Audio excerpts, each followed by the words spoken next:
All right. That's awesome. Good morning, everyone, or good afternoon for those overseas, or just good day for the awkward in-betweeners. We're D&D Breakfast Club, because I said so, and no one else argued with me, and that's why.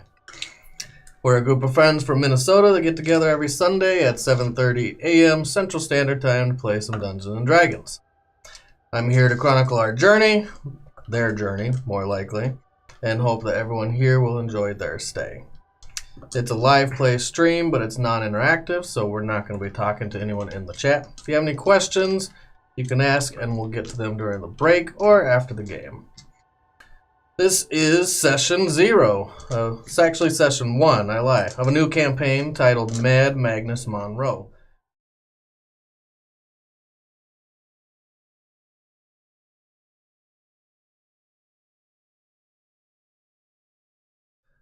And here is where our story begins. Merritt Everlight.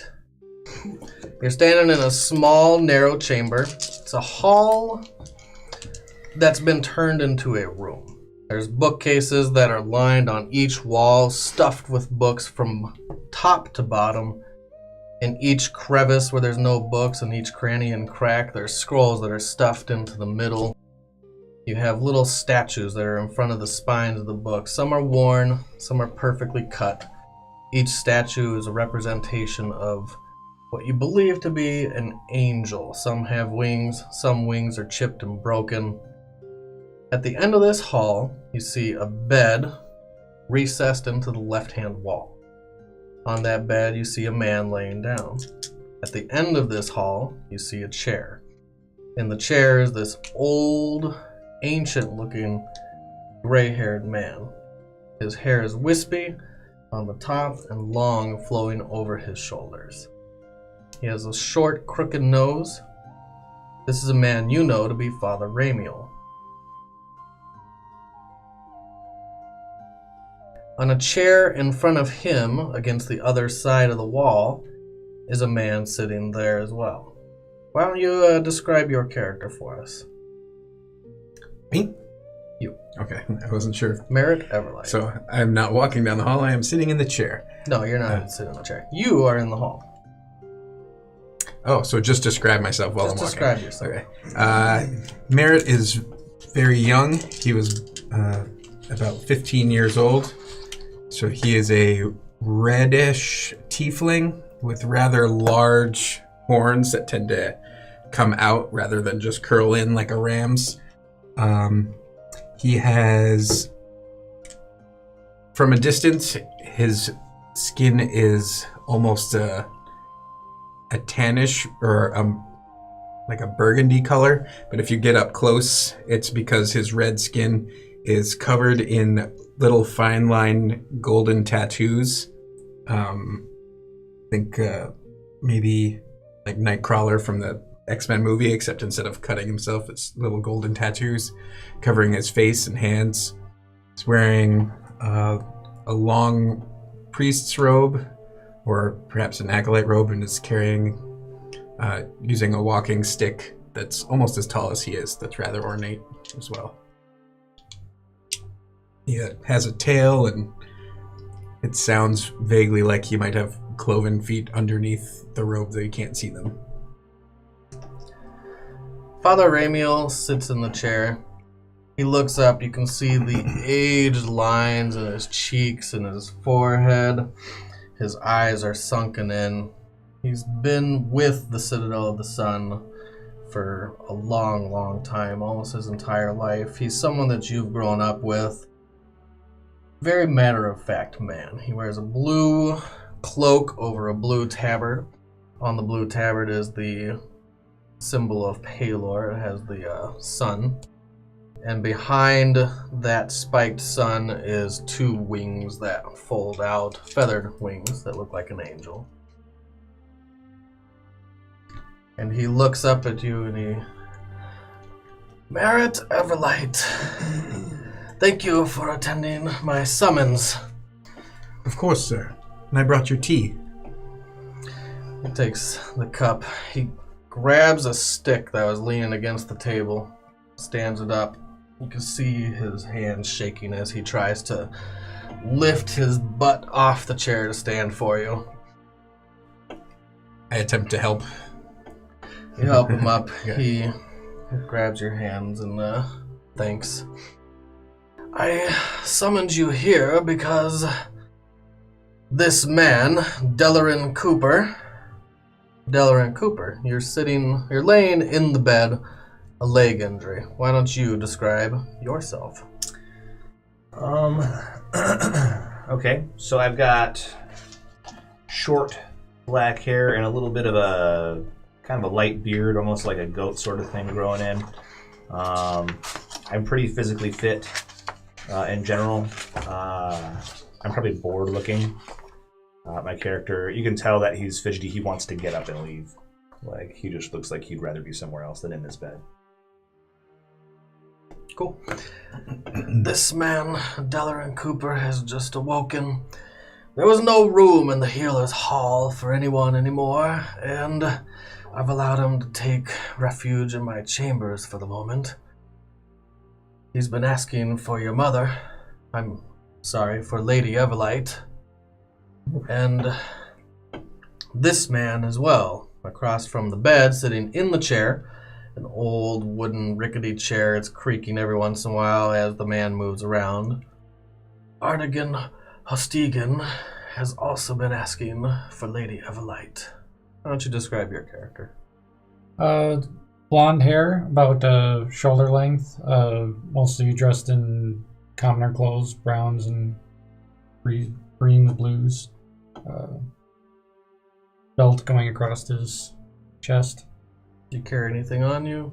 I have, on my picture, I have a little guitar thing, so. Do you carry that on you? I'll say so. Okay. You can play it, right? Yeah. Yeah, I think you started with one. Hmm?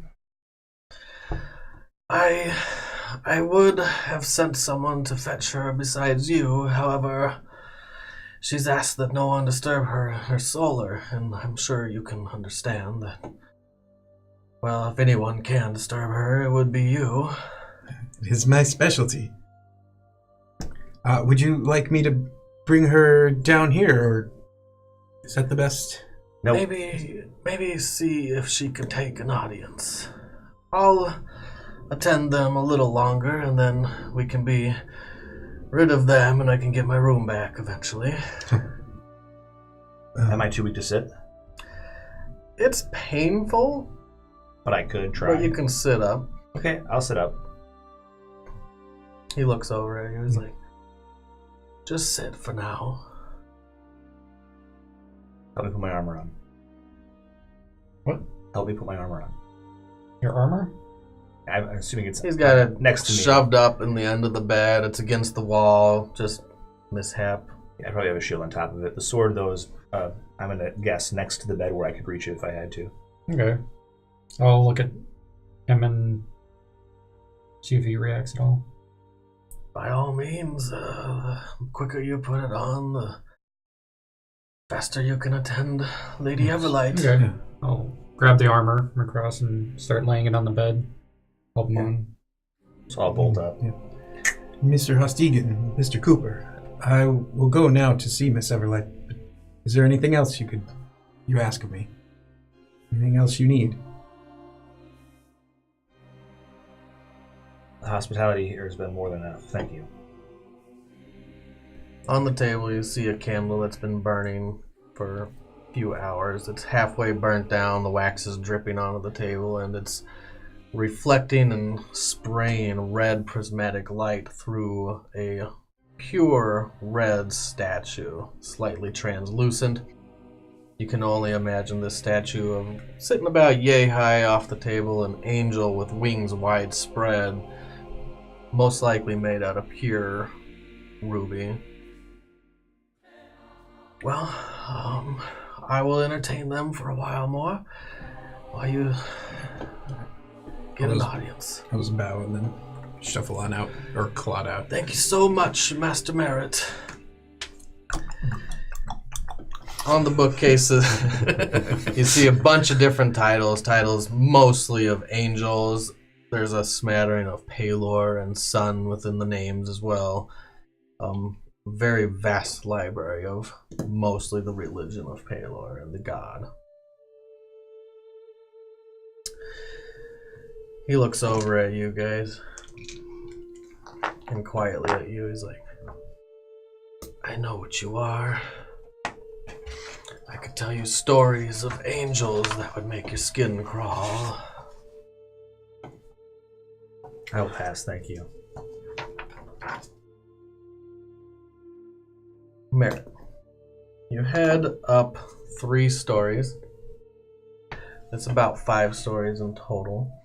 On the 3rd story is your mother's solar. The door is closed at the moment.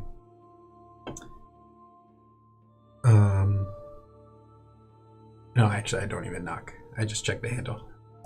It's locked. Okay. Then I knock. Right. Ding, ding, ding, ding. Come in. It's still locked, Mother. Use your key. I don't know where it is. You hear a little shuffling. Something clacks on a table. Footsteps.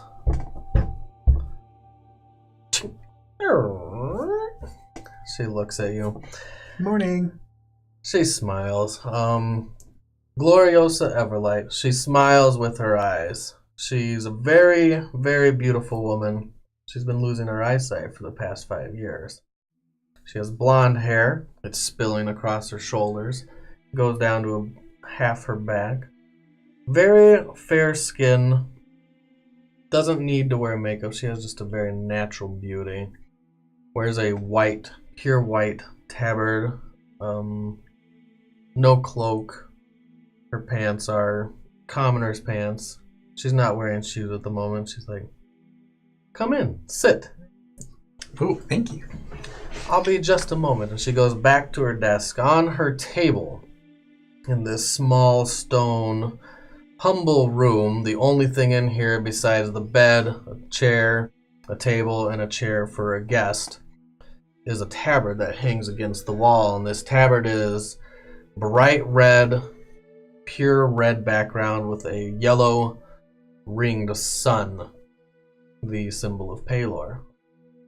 It's very simple. She goes back to her desk and she starts scribbling something onto a large piece of parchment. She's got parchment spread all over this table, some spilling down to the ground, some's on the ground. You see some crumpled up letters in the corner.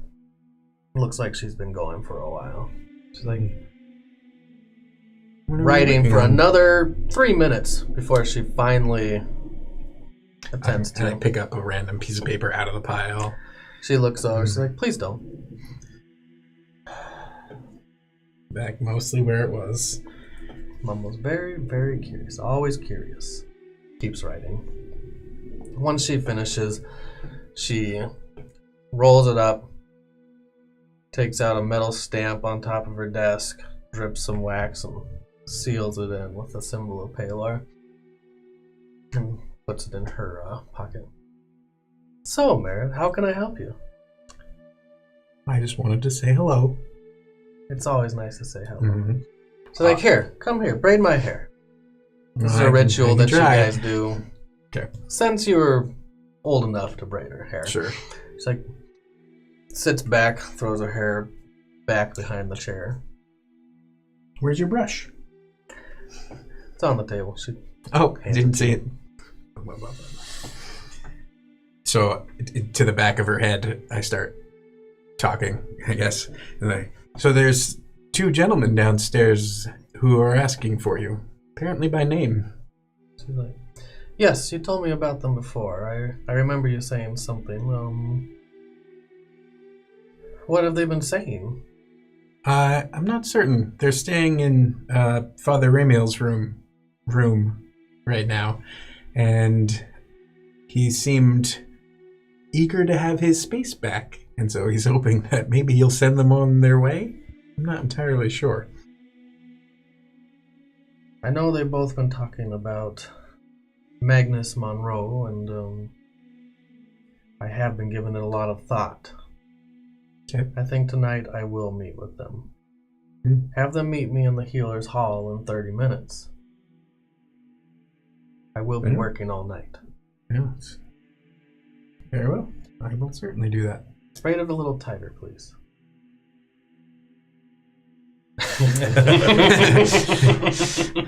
You do your best, which is not too difficult. You have enough time, and you've done this A lot of many practice, times probably. with your mother. Mm-hmm. I do miss these talks. I haven't had a chance to talk with you as much lately. I'm really sorry about What that. are you working on so much? Well, there's just so much going on. I'm going to have you attend me tonight in the audience, and you will know as well. Oh, very well. This In the is healer's actually hall also? something she doesn't do with you very often. This is not the first time you've attended her on an audience, but it's not too common. Okay. Anything I should prepare for? So, I'll let you know. That doesn't sound... So you're saying no. So no. You can't be prepared for everything, Merritt. But you could be prepared for some things. Half-hour notice is, for example, not very much. But You will have if you let- plenty of notice if anything is to happen. All right. Fine. Merritt, you know I love you, right? Of course. You are my son, Mhm. no matter. No matter. Yes. She stands up, turns You're around. not She dodging gives you that, an embrace, a motherly embrace. Okay. Go Why ahead are and roll you your being insight. weird? The first roll of the game. Yeah, not great. 7. 7. Ah, Yeah. Why are you being weird? Sometimes she's weird. It's later at night. It's about 10 p.m. Have you been drinking? Merritt, you know I haven't drunk in a long time. Well, I don't know that. None of the wine? No, dear. All right.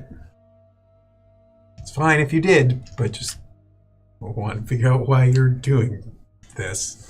She smiles, and you're going to hear her give a motherly chuckle against your chest as she's holding you. She wraps the braid up that you've intricately wove. I was about to say weaved. Wove. And wraps it into a bun, ties it up. Well, dear, you best be along. I'll be in the healer's hall in about 30 minutes. I'll start gathering them. And I stand up and turn around, and my tail, I tap the table twice as I leave. Is that a ritual? Yes. Okay. She smiles. Can you control your tail? Yep. That's awesome. Yeah, I can't like make attacks with it, but it's prehensile enough that I could hold things with it. That's cool. I wish I had a tail. Yeah, well, you picked the wrong race, buddy. Your grandpa should have been someone cooler. Yeah. So, you leave the room. Back to you two and Father Ramuel's. Okay. So am I bolted together now? Yeah, you got all your armor on. The last piece is the leg piece. And it hurts. And as you pull it taut up to your hip, it is painful. Okay. But you get it strapped in, you bear with it. You can stand with help. Father Ramiel is still sitting. He's like, do you need a walking stick? Can I use my sword in its sheath? Yeah, but it's a little awkward because the sword's not tall enough, so you don't have that balance Sure, at the I'm chest. like down here with it. It's more like a low cane, and that's not easy to balance on. Can I make it without a cane? What do I think? It would Yeah. hurt. Would you You like might me to, stumble. Pain's okay. would you you might like stumble me at some to point. take your arm? No, thank you. I try to walk out under my own power. I'm stubborn and willful. Of course you are. I don't want to be a dick about it, though. Before I leave, I will turn and bow my head to Brother Ramiel, and I'll say to him, thank you for the hospitality. I appreciate it, and I'm sorry that it put you out to shelter me.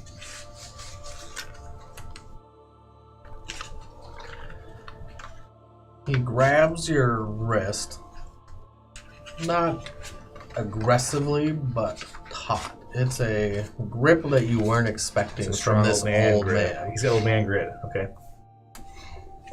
It's like, would you like to hear that story?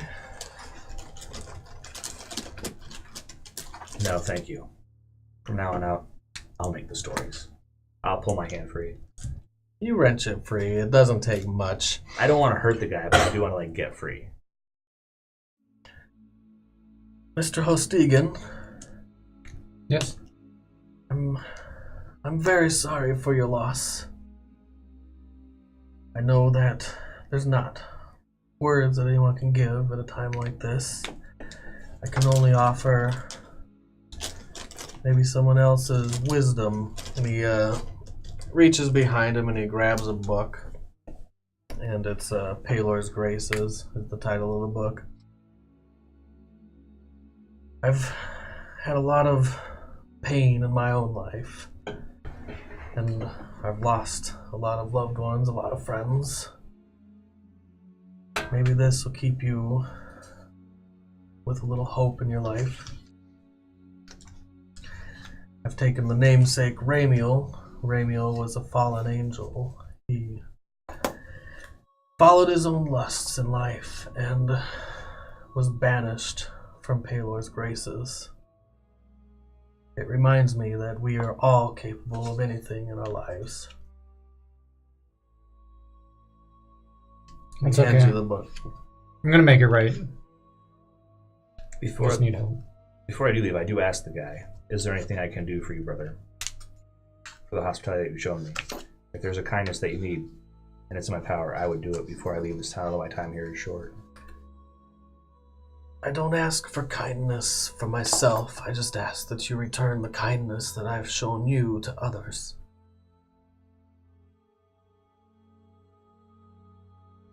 He reaches back to the table and grabs the bright red angel that stands about this tall, and he's like, keep it as a reminder.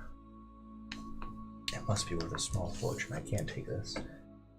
I have no need for gold or money, and you have need for light. Sunlight is the best disinfectant.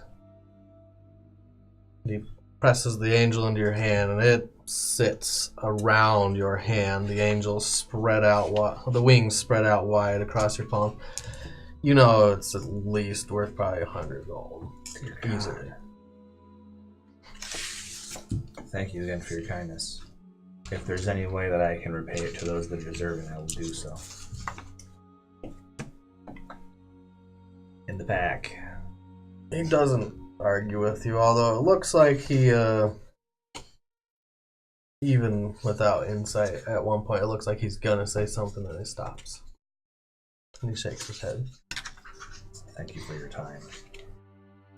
Took a while to get your armor on. At this point, Merritt is already mostly on his way back, and as you guys exit this long hall filled with books and dim light, you open the door and you see Merritt coming down a pretty long hallway in its own right, filled with tabards and stone floor. His footsteps are echoing across the distance. It's much better lit within these halls. All the torches are kept at all times. Sconces against the walls, maybe every 20 feet. There's not really any place where there's shadow. Well, real dark shadow. You know what I mean. Shut up. And you guys now see Merritt approaching you. Okay. Gentlemen, I see you've gotten dressed. My mother will see you. Lady Everlight would like to meet you in the hospital wing. Lead the way. Healer's Hall. Yeah. Healer's Hall is what we call it around here. I wanted to use, casual terms, in case you're not familiar with the name of the building. Go, priest. We will follow. You guys are on your way down this hallway for a good while until you open up into some main chambers. At one point, you actually pass through the main chamber, the main entrance of this place. And there are people lined against the walls on pews. Some look injured. Some, they don't look as injured, but everyone here, for the most part, besides the priests, look like soldiers.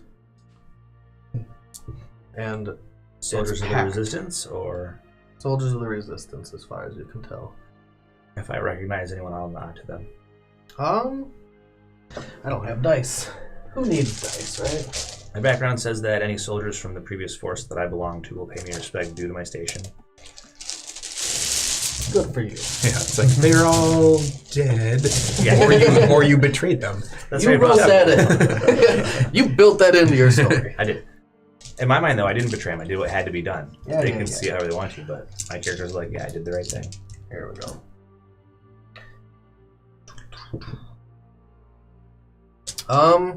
You see a couple people that you would recognize part of the Resistance. One is laying on the bench. There's a few soldiers around sitting down, and then spread all the way across is a man that his leg is just opened up and ringed from the bone. It looks painful. And they're actually, at this moment, lifting him up onto a portable bed, a cot, and they look like they're going to carry him down this long hallway. They pick him up, they start moving him, and you guys are basically trailing about 20 steps behind these gentlemen, walking down another hall. Is he still alive? He's alive and moaning. It smells like death and decay. It's not a pleasant sight in here. As you guys are going down this brightly lit hall, the smell only gets worse and amplifies. It hits your nose and it burns it. You can smell the smell of blood, the smell of decay, rot. You keep going further down this hall, and there's these large oak doors. They're about 20 feet tall, double doors. And as you approach, there's a priest there that unlatches two big latches and then cranks on something and pushes the door open. Once he gets it all unlatched, it just slides open, even though they're so large and heavy. And once it opens into this chamber, this hall of death. They call it the Healer's Hall. It used to be the main chambers as you knew it, the place of worship or offering or prayer. It's been converted into somewhere to bring the dying, the dead, the sick. And there are a lot of dying, there are a lot of dead. As you walk into this chamber, you see all the pews that used to be here have been broken down, and there's some beds that are lined up in rows upon rows upon rows, and there's aisles in between those beds. A couple priests rolling carts down each aisle. On these carts you see stacks of bandage and old bandage and bedpans, and it's pretty gross. As you pass the priest at the double doors, he hands everyone some rags. You can use those for your hands, they're clean. And he hands you, if you want, a scarf for your face, if you need to cover up the smell. Rather have you It has like a covering. a slight scent to it. I'll take one. Pull it up to your nose. I mean, I probably smelled the smell of death before. They shit themselves all the time when you kill on a battlefield. It's pretty horrible. So, It smells like a battlefield. okay. So I'm not, like, new to the smell of it. I'll just walk in. I know what hell smells like. And there's some other priests that are attending sick. And the sick go all the way back this chamber. You said it's like 10 p.m., right? 10 p.m. Can we assume that I've already blowing my 2 healing spells for the day. You can assume that if you had spell slots, they've been spent today. Okay. Yeah. You've probably used them to heal some of the sick in your mother's footsteps. She is down there in one of the aisles. She's talking to someone quietly, and that person is attending one of the wounded. He has a scarf wrapped around his face as well, and why don't you describe yourself minus the scarf? I would have like very light olive colored skin, long dark hair, about 6 foot. So. Do you wear any bright clothes, dull clothes? It's a lot of earth tones. A hood over my head. And she's actually standing by you. You've talked with her a few times, but she's showing you some tips that you can use for healing people. Do you have the medicine skill? I know you have a healer's kit. Where are my skills right here? Yes, I do. So, Nice. you spent some time here. It's not fun. It's not an easy job, but there's a lot of wounded, and you've been doing your service while you're staying. These people, some you can tell are beyond your knowledge and your skills, and those people are being attended to by the only cleric besides Lady Everlight, who they just don't have enough manpower in this temple. They don't have enough people that can heal all these wounded. But she's showing you something as a group approaches. I would like you to attend this as well. Alright. She's talked to you a little bit about Magnus Monroe, who you are very familiar with. And she's told you about these gentlemen in a quick summary. She hasn't given you a lot of information. But they approach as she's still working. Gentlemen, come. Merritt, please stay. Mother, Mr. Costigan, Mr. Cooper. These are the 2 that have been asking for you. So, gentlemen, I've heard a little of your stories. Not enough, not from you. And I don't like to take my information except from the source. So, I bid you to speak. Mr. Delaron Cooper, is it? What would you know? Well, I know that you've asked for me by name, I have. but I don't know the reason. I have a petition of the temple. It would suit you. A petition, you say? Yes. And what would you petition? It's wrapped up in my story. My name is Delaron Cooper. I'm the last to be unfaithful. I was one of the ones at the Battle of Monsters when we killed innocent men and children in order to cut the supply line of Mad Magnus. I would ask the temple to offer financial recompense if they can for the widows and families of those men and children that we killed.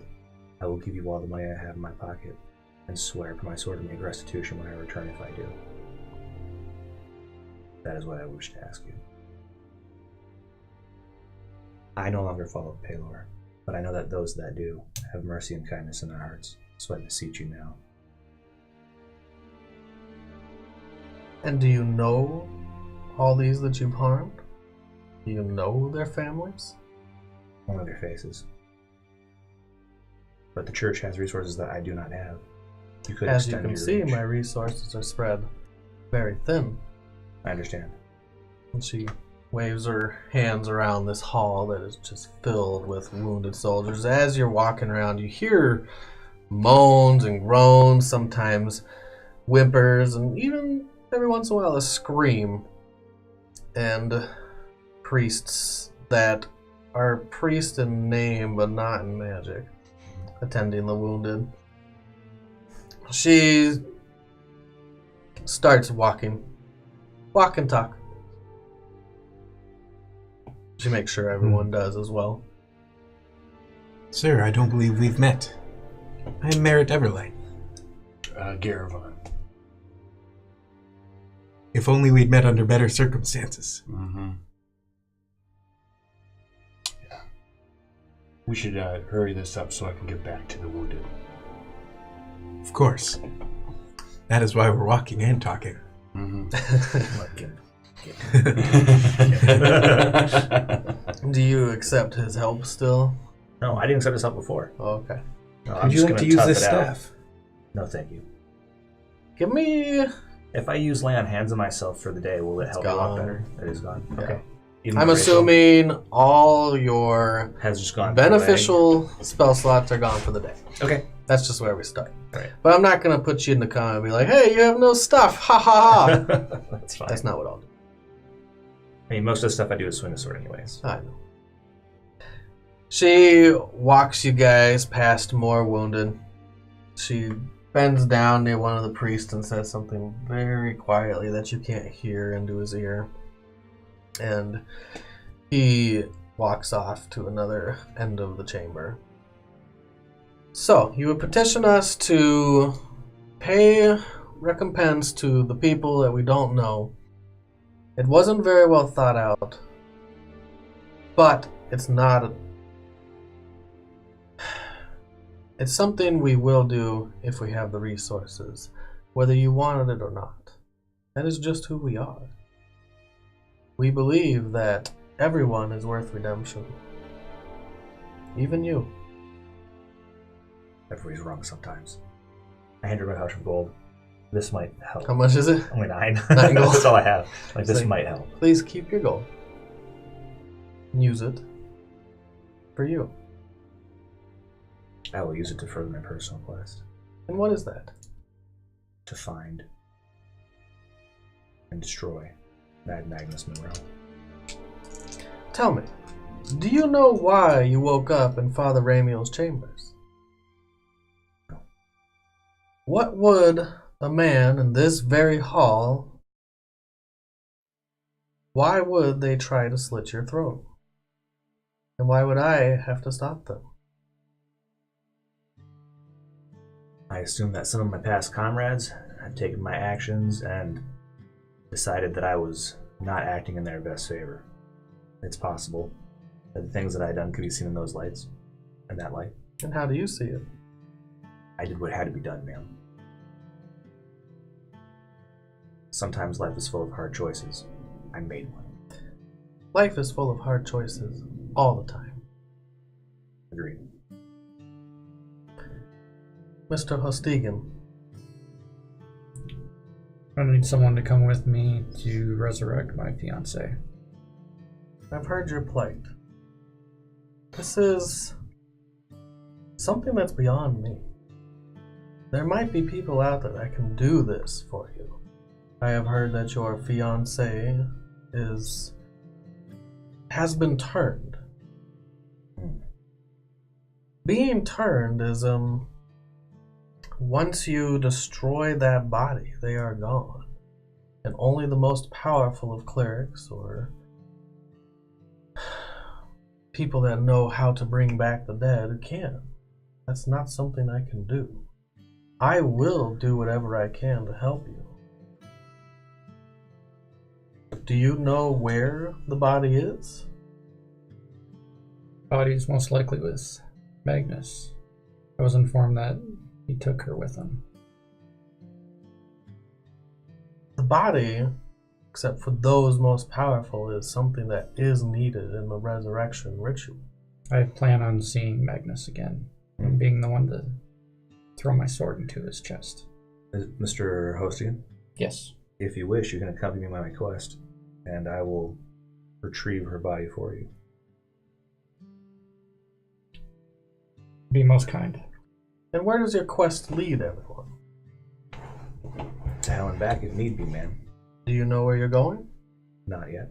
Do you know what you're doing? Killing, most likely. I agree.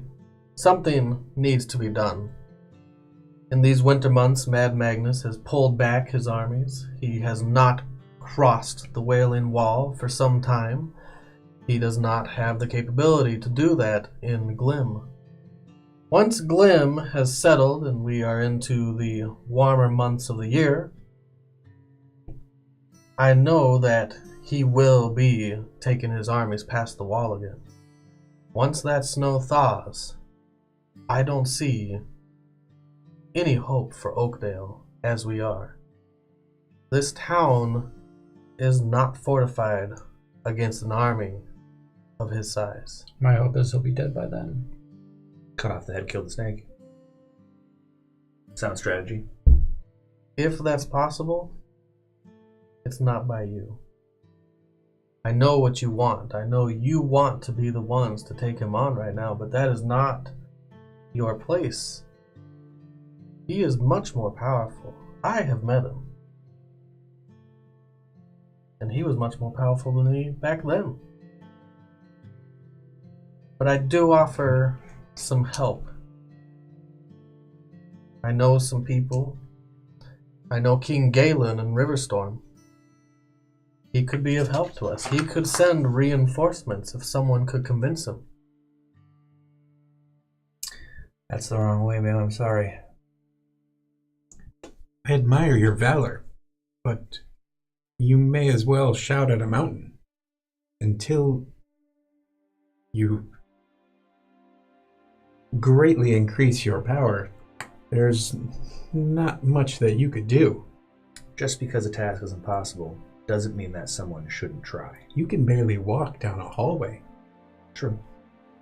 It will just take me longer to get to him. Maybe by the time that I see him face to face, I'll have increased in power. Or not. This is the thing that I have sworn to do. And you can do it. I will help you in that. Committing suicide before your act How will you not me? help you achieve your goal. How old are you, son? Old enough.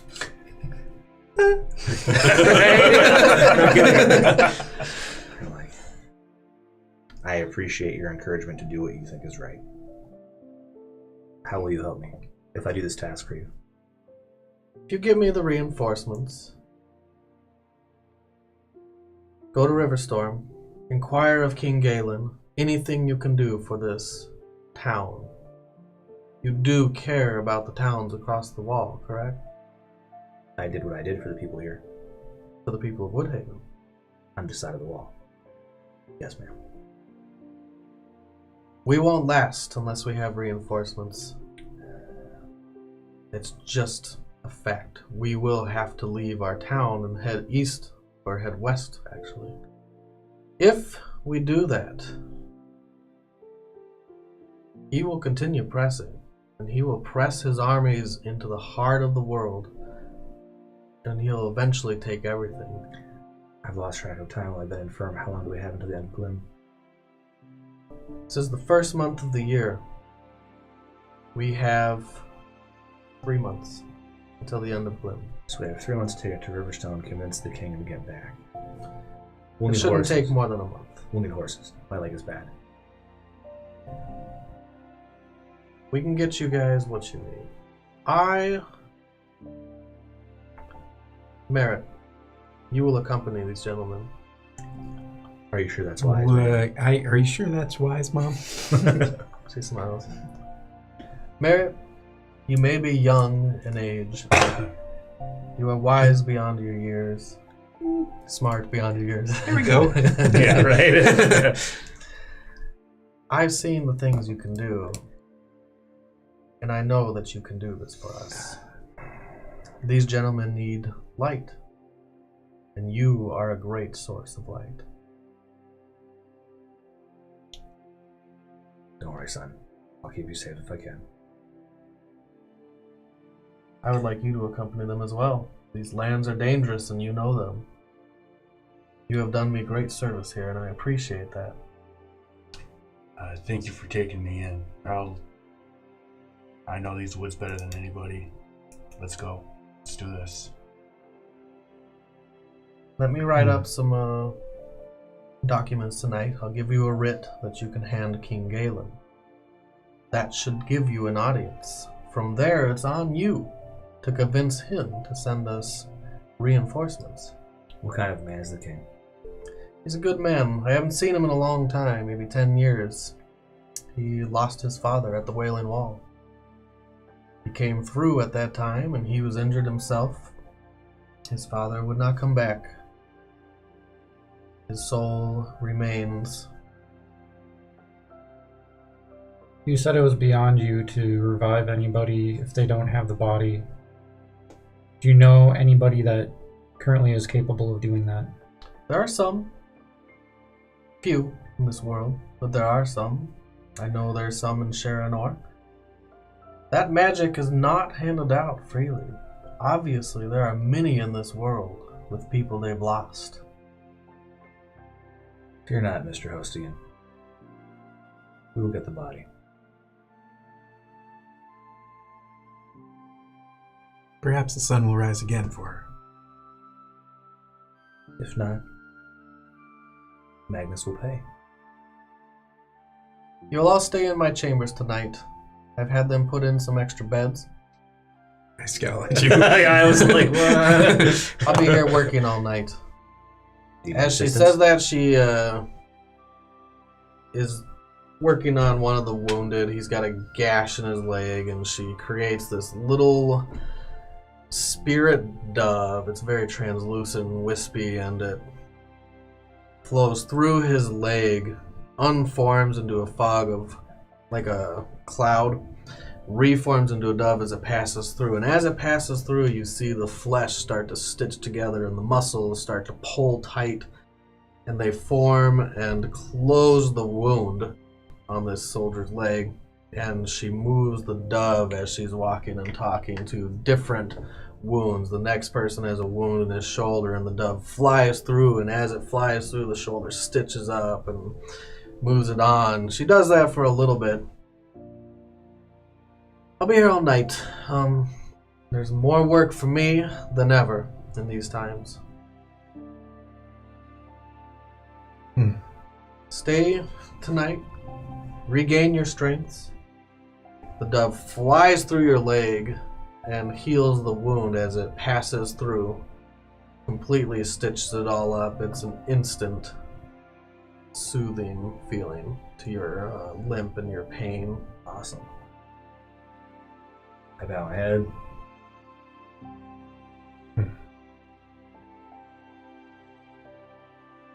Looks like we're roommates. I mean, you do have your own room if you want. Yes! I say in-game. Yeah, right. And you actually have your own room right now, since you've been here a while. So, will you show me your mother's rooms?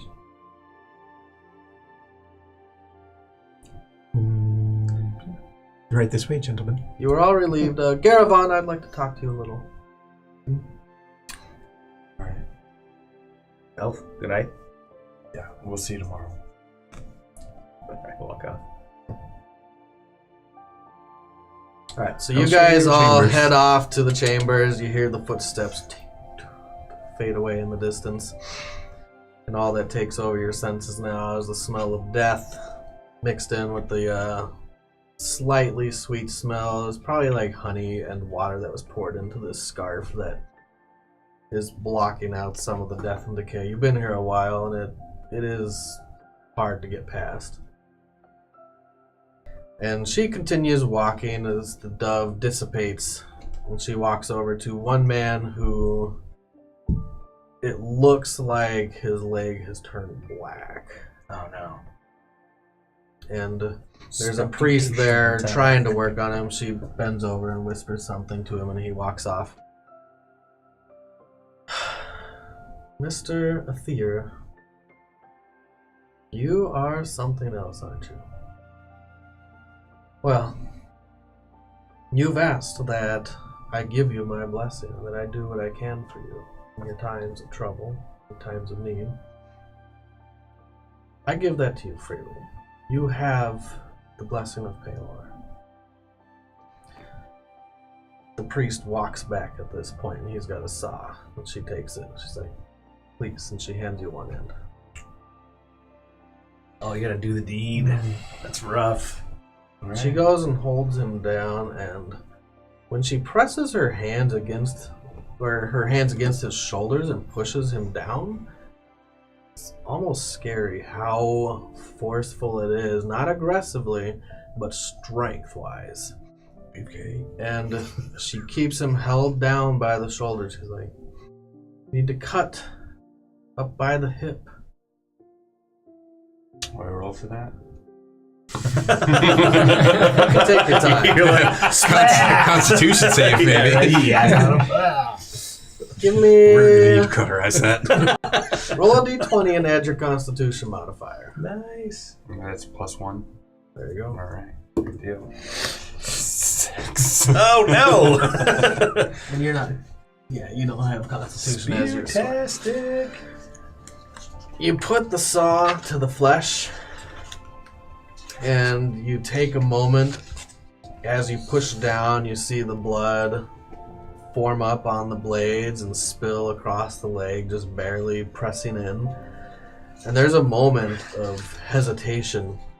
Like, you must cut. You have it in yourself. You can roll again. She's giving you the help action. It means you have advantage. Roll twice. Take the higher. 19. 19. Yeah. You take a deep breath and you start moving the saw. You have seen this done in here. It's painful, and the man, who now has a stick in between his teeth, was sleeping. His eyes shoot open, and you hear through the muffled scream of the stick. It's rough. And he shakes, but his legs are strapped in until you start cutting. And you cut, and you can feel the bone, and you keep cutting. And it is a nasty bit of business, but takes you about 20 seconds before you get that leg cut off. And once it pops off, the last tendons stretch and snap. You see a tendon recoil and It's gonna be uncomfortable. yeah. She lets go of his shoulders. He is strapped in on the arms and he's still squirming about, and she grabs a tourniquet and wraps it around the leg. Is the stump flailing? Is the stump flailing? Come on. The stump or the leg? Flail the stump. That's not strapped down anymore. Yeah, it's trying to, but she starts tourniqueting it. Okay.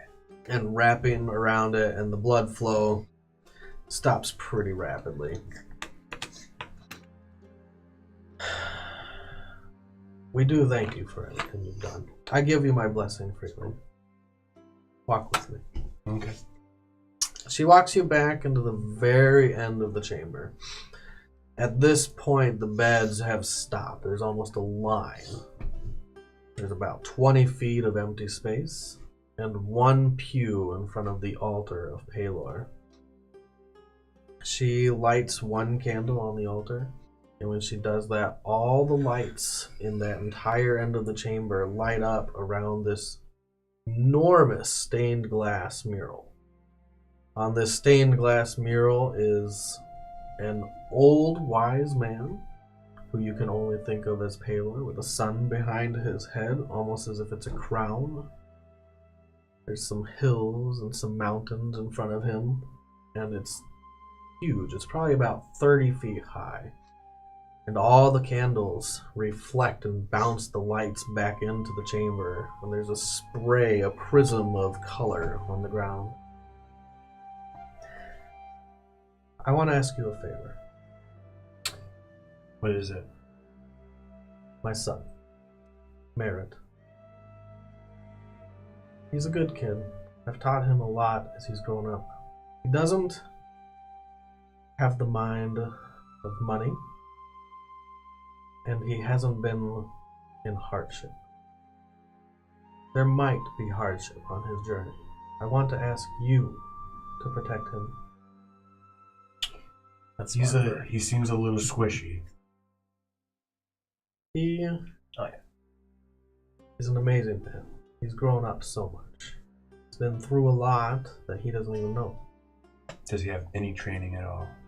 You're hardcore coffee. He's well versed in magics. He's been doing his lessons daily. And he's been helping me in the halls. He's seen death and dying. He is not new to that. Well, you've showed me some kindness, so I'll take care of him. I'll make sure. Here, sit. She points to the pew. It's a little gentler than I said it. Sit. She sits down next to you. She grabs your hands, and you can see them start to glow. You don't have to let her grab your hands. No, I'll let her. Like, she just sits there and she starts chanting in a language you don't know and that you've never heard. And she lets go of your hand and she starts drawing some symbols in the air. Symbols you don't understand, and as she does it, there's a traced line that starts disappearing just as fast as she writes it. But you do see the full symbol form. And then another. And once she completes this, it actually takes a long time of silence and thought. A full hour. Once she finally finishes, and every once in a while she'll talk to you. She'll say things. It's not great conversation, but it's calming, it's soothing. For the next day, you'll have a D4 on all saves. Sweet. Nice. This is the blessing of Palor. I'll make sure everybody gets there. Rest well tonight. Take care of my son. You have my word. With that, she gets up, walks back to the sick, immediately starts attending to them again. Okay, can I just go to bed? You can. Yeah, let's go to bed. All right. Early morning. So because it's Glim, do we have winter clothes? Or Did should you I buy buy winter some clothes? before I leave? You have winter clothes. Okay. You're all wearing Like a big... enough furs and leather and boiled leather that'll keep you warm. You have some boiled leather under your plate armor, I don't have plate. I only have chain. chain I armor. don't start with plate. That'd That's be amazing, but no. And you all rest for the evening. You will gain all your spell slots back that you've never used yet. You have not taken damage, so you don't need hit points. We are going to be playing by the rules. I know we've always played it wrong, but you get all your hit points back after a full rest. Sweet. That's the actual way to play it. And you get half your hit dice back at the end of a long rest. We're going to be playing with the armor rules. If you have not read them in Xanathar's, if you sleep in your armor, that's fine, but you don't get all your hit dice back, and I don't think you heal all the way. I'll double check that later when it matters. But it's called sleeping in armor. It's something you can do. You don't recover exhaustion, things like that. It's not good when you're already tired and hurt. It's only okay if you're well rested. Yeah. Anything you guys want to do tonight or when you wake up? I mean, I am a soldier, and so I imagine that I oil my armor, sharpen my sword, and now that my leg is good, I do some physical exercises, try to limber it up. It's probably still a little bit stiff. It's probably always going to be a little bit stiff, so I'm going to justify my negative dexterity modifier. Okay. But I'll stretch it and work out a little bit, and then go to bed. What was the date again? The 13th. 13th of...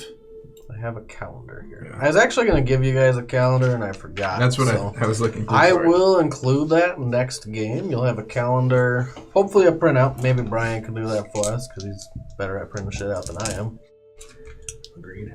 I got a free printer at work, Right. if I remember to go into that office. It is nice. World. and more time than we do. Well, It is less the than I used to. 13th of Jarmic. Jarmic. And that was the day of... The day of Thar. And the week goes like this. Mist for Monday. And then on. Pel. I'll have a calendar. You don't have to write it. Yeah. Okay, all right. It's Mist, Pel, Wak, W-A-U-K, Thar, Kor, Shar, Sune. 7 days. The calendar's days and the calendar's months all are some form of some god in name or in full name. I have a question. The small town that I came from, where is it? Where is it? You never said. I think it's probably close to the wall, which is why I joined the resistance, I'm sure. Do you know what it was named? I didn't think about it. Well, it's a small You town. have time. You'll Sure. think about it. I'll think about it. Same for you, Alex. Yep. Whatever your town name is. When it matters, I'm going to put you on the spot, and if you don't have the name, you're going to sit there and look dumb for a few seconds till you think of it. Or you can think of it now. Fair warning. Anyone else want to do anything tonight, tomorrow? I'm gonna go through my bag and probably sleep with. I pull out a small notebook and I keep it pretty near my heart as I sleep. I probably end up taking out my sword. If you're not doing anything with it, I'll show you how to sharpen your sword and oil your armor. Son of a blacksmith, so I probably. Okay. And if you do help me at all, you probably notice it's like a brand new sword. Okay. I thought that was your expletive. So no. Son of a blacksmith. Son of a blacksmith. Son of a... Yeah. I'll compliment you on your sword. That's nice craftsmanship. Thanks, I did it. Did you want to do anything tonight, Garavon? No, I just really want to go to sleep early so I can wake up extremely early. If you wanted, the priest, as you were leaving, did tell you could bathe tonight if needed. Well, I'll probably have to bathe. Weekly bath. I need to scrub these giblets. Get the film off of those Yeah, guys. I've been working with blood for however long, and yeah, let's get all this blood off. And it hasn't just been today. Tonight, Yeah. tonight. I do not want to catch anything. I will before I crash too. I'm gonna take out the statue that what's his face gave me. Father, what was his name? Ramiel. Father Ramiel. And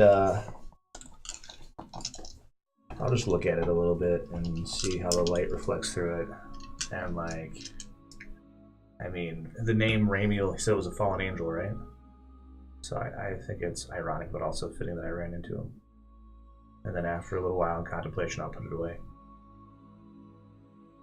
It's translucent as you hold it up to the light. The light does spill through. It's not completely translucent, but Sure. there are parts of it that are very thin. So the light, It's refracts really through it. well crafted. I hope I don't have to sell it later for something. Drugs. I I'm thinking- hope I don't have to sell it. No, I don't. My character wouldn't want to, but if it comes down to it, he would Yeah. sell his fucking grandmother. Statue for Do you want to do anything? In the morning, but not, Okay. not tonight. We're gonna skip the night, unless you want to roleplay your sleeping. No. Show everyone just. I mean, he can't lay on his sides because of his horns, so. It's all about his door sleep. Yeah. And I never would have thought of that. There you go. Put some blocks next to your face and just sleep face down. I corked them both. And I that want to wake sucked. up early and do some calisthenics before I get going. Morning comes. Merit. So after I get up and do my morning, Devotional. yeah, Your morning devotional is with some of the other children. They hold a class, and it's of all ages, from Sunday school. 5 to 17. There's a couple of kids that are older than you even. But in total, there's only about 11 children in this class. You're fucking bad. And today it's just devotions. Usually Andromeda's father would host this class. He is not here today. He hasn't been here for the past few days, and you already do know that Lady Everlight, your mother, has sent him somewhere. She hadn't told you what for. Sure. So I will approach, after all the morning prayers and rituals, I'll approach the little drow girl named Andromeda. You walk up to Andromeda. She's got very dark, fair skin. She's a very young, 7? I wrote 4. 4? Yeah. Okay, she's too young for these devotions, but she's here anyways. I'll change it. She's 6. It doesn't matter. I'll rearrange that.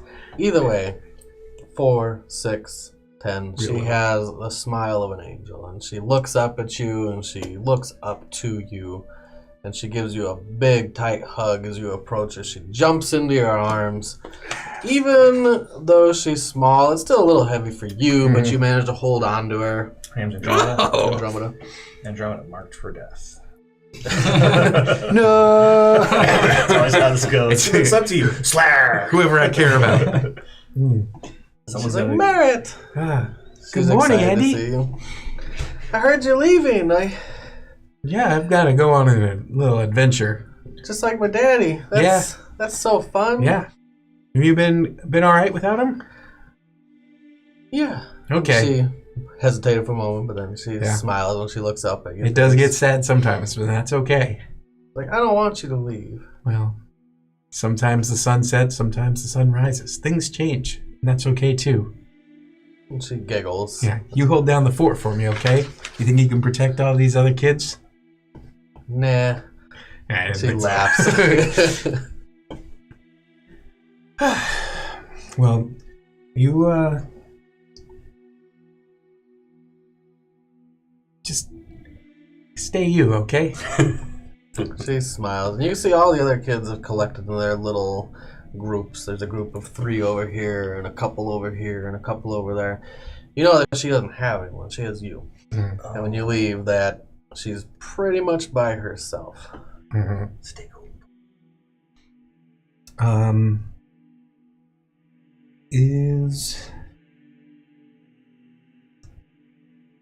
Do I know if she has, like, is it like does she have acquaintances? Am I aware of, like, or is she full on outcast? She's not outcast. Okay, Just she's not in a clique. gotcha. It's high school for children. High school first. She's friendly with most people. Mm-hmm. Just some older kids are less friendly to have the little ones at their heels. You know how it is. Sure. Yeah. Only 2.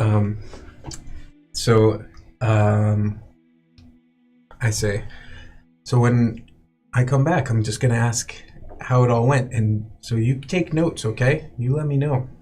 Okay. You get good at writing. Practice your letters. She's like, I learned to spell my name. That's great.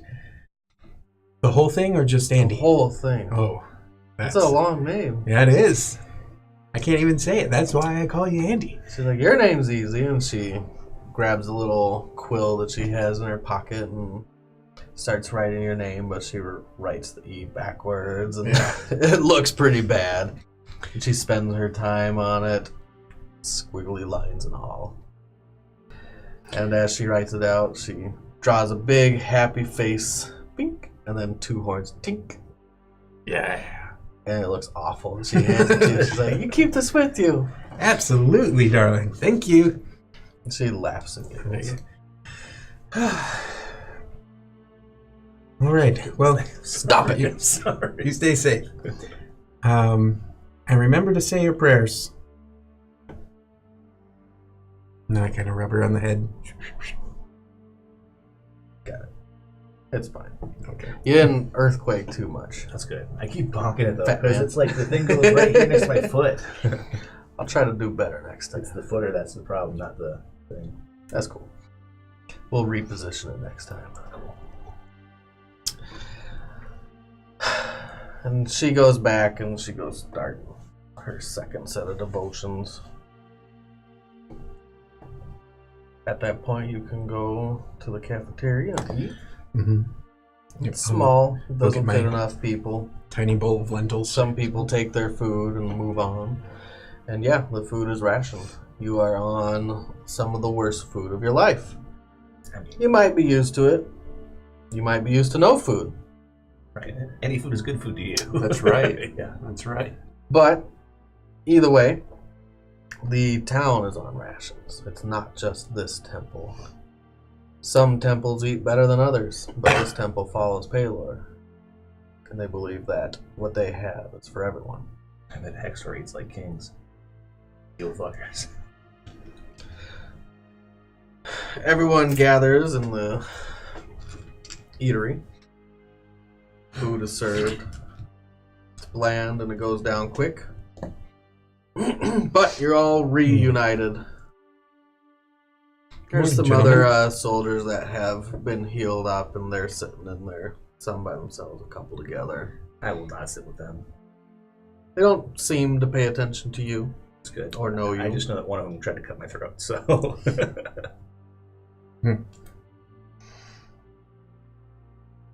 Did you all sleep well? I did. We should go. Now. I think the soldier will agree with me. That may be prudent. There's no need to waste the lentils we have been given. Bam. Just like slam my lentils. Pull my bowl See down, him and I'm like, slog the bowl down. Some of it spills out the side and lentils through the beard and onto his cloth over armor. Some into the furs. cool. I'll brush that off. And I'm like, and I'm done. Somewhere in this building is someone who attempted to murder me. I don't know who it is. So the best thing that I could do is to put distance between me and whoever that person happens to be. You've heard rumor of this. You have heard that he was exiled. She did not say that. Oh, the person who tried to do it? She didn't tell me that, though, so I don't know. I intentionally did not ask your mother for his location or his name because I would be forced to meet justice out upon him, and perhaps he is entitled to his opinion. But we should leave. Very well. Though it would be dishonest of me if I did not tell you that the one who has angered you and the one that you likely have angered is no longer here in this building among us. I don't hold it against him. That is good. That is very wise of you. However, I'm saying he is out in the wide green yonder. I bear him no anger. If I come across him, I will kill him. Well, what? Here's hoping he doesn't introduce himself as that. I won't kill him because I'm mad at him. I'll kill him because he's capable of killing an unarmed man, and men like that should not walk free. There is a difference. Maybe a small one, but an important one. It would be an awful thing if someone were to walk around after they attempted to or successfully killed someone unarmed or undefended. Agreed. Everyone eats their soup quietly. Guess just made this awkward.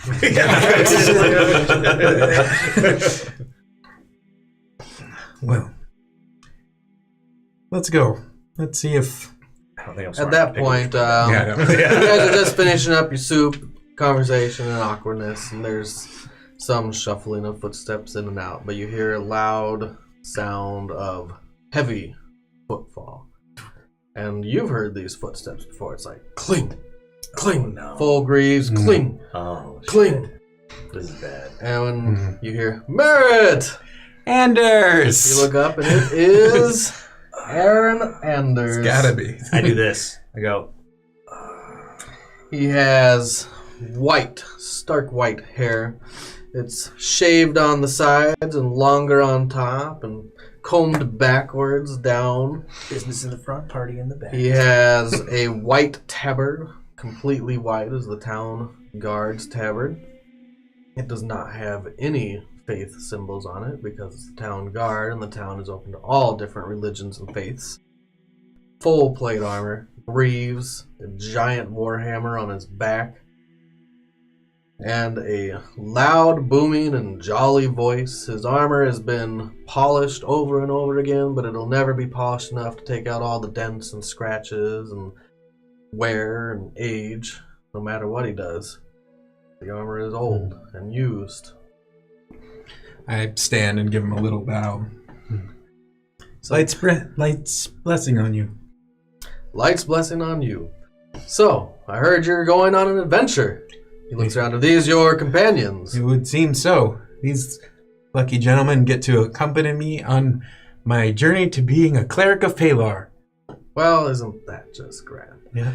I've been charged with providing you some resources. Oh, excellent. He's like, I was trying to stock up anything you on some need lentils for your now. travels. Do you have a magic carpet? We need horses. You're a funny kid sometimes, Merritt. Horses are already in the works. It's like, I have a proposition for you gentlemen as well. Okay. We have a shipment going out. It's going out to the deep marsh. It's going to be picking up some papyrus and taking it down to Riverstorm. I've That's where run we're into some going. troubles, and we've lost some guards recently across the wall, and I need someone to accompany this wagon. Sure. I'd love to ride in a wagon.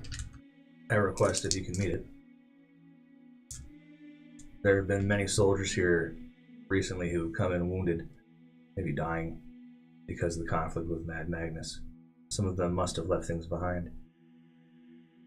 Is there any way that we could outfit ourselves from what's left over from them if it's better than what we have now before we undertake this journey? Unfortunately, that's not mine to give. Those armors go straight to the High Priest, and they're being outfitted to go defend Oakdale. I understand. I'll give you what I can. Your armor does look very nice, though, so I imagine it's about as good as anything you'd find. I'll pay you whatever I would have paid the scouts that I've lost. You can have their wages. I guess. I mean, we're going there anyway. It's gonna take you. It's gonna take you a few days journey extra. What's that? You could travel much quicker on horse. Oh. It will take a little longer, Oh, okay. and it's a little out of the way. One more question, sir. I was wondering if the body of... give me 1 second here. The body of Tarvis Greenfellow was recovered from Woodhaven. I don't know any Tarvis. He was the commanding officer. He took orders from you, sir. Are you sure he took orders from me? I've been in the town guard for a long time. Oh, did you read that part of the backstory? He's just part of the town guard. He's not. Oh, he's not. Mhm. Oh, okay. All right, never mind. Okay. You might have thought that, though. Maybe. He was taking his orders out of here, out of Oakdale, right? Tarvis? Didn't ever say. Oh, okay, never mind. Then that didn't happen. I just asked about his body. You ask about his body. Yeah. And again, he gives the answer. I don't know any Tarvis. He was the commander of the forces that stood at Woodhaven. So, it will take you a little longer. You will have to accompany a wagon, and they just can't go as fast as horses. You have to go a little out of your way. I'll try to make up the time with money. The essence. How long will it take them to get from here to So each hex, Riverstone? I guess you can't see the hexes here, so each hex here takes 2 days on horse, 3 days on wagon, 4 days on foot. So 50% faster. In the winter, it takes 1 extra day, but because you're traveling with a ranger, you don't have penalties for difficult terrain. Sweet. That's awesome. You're welcome. Yeah, man. So those numbers stand. about 24 days to get from Deep here. Marsh is here. Okay. It would be 3 days per hex. So about a week to Deep Marsh, and then It would be 3, 6, 9. And then 12, 15, 18, what, 21, 24, almost a month, almost 30 days. How much time do we have to the end of the plan? 3 months. Okay. All right, you have 3 months. We can do it. We can have it.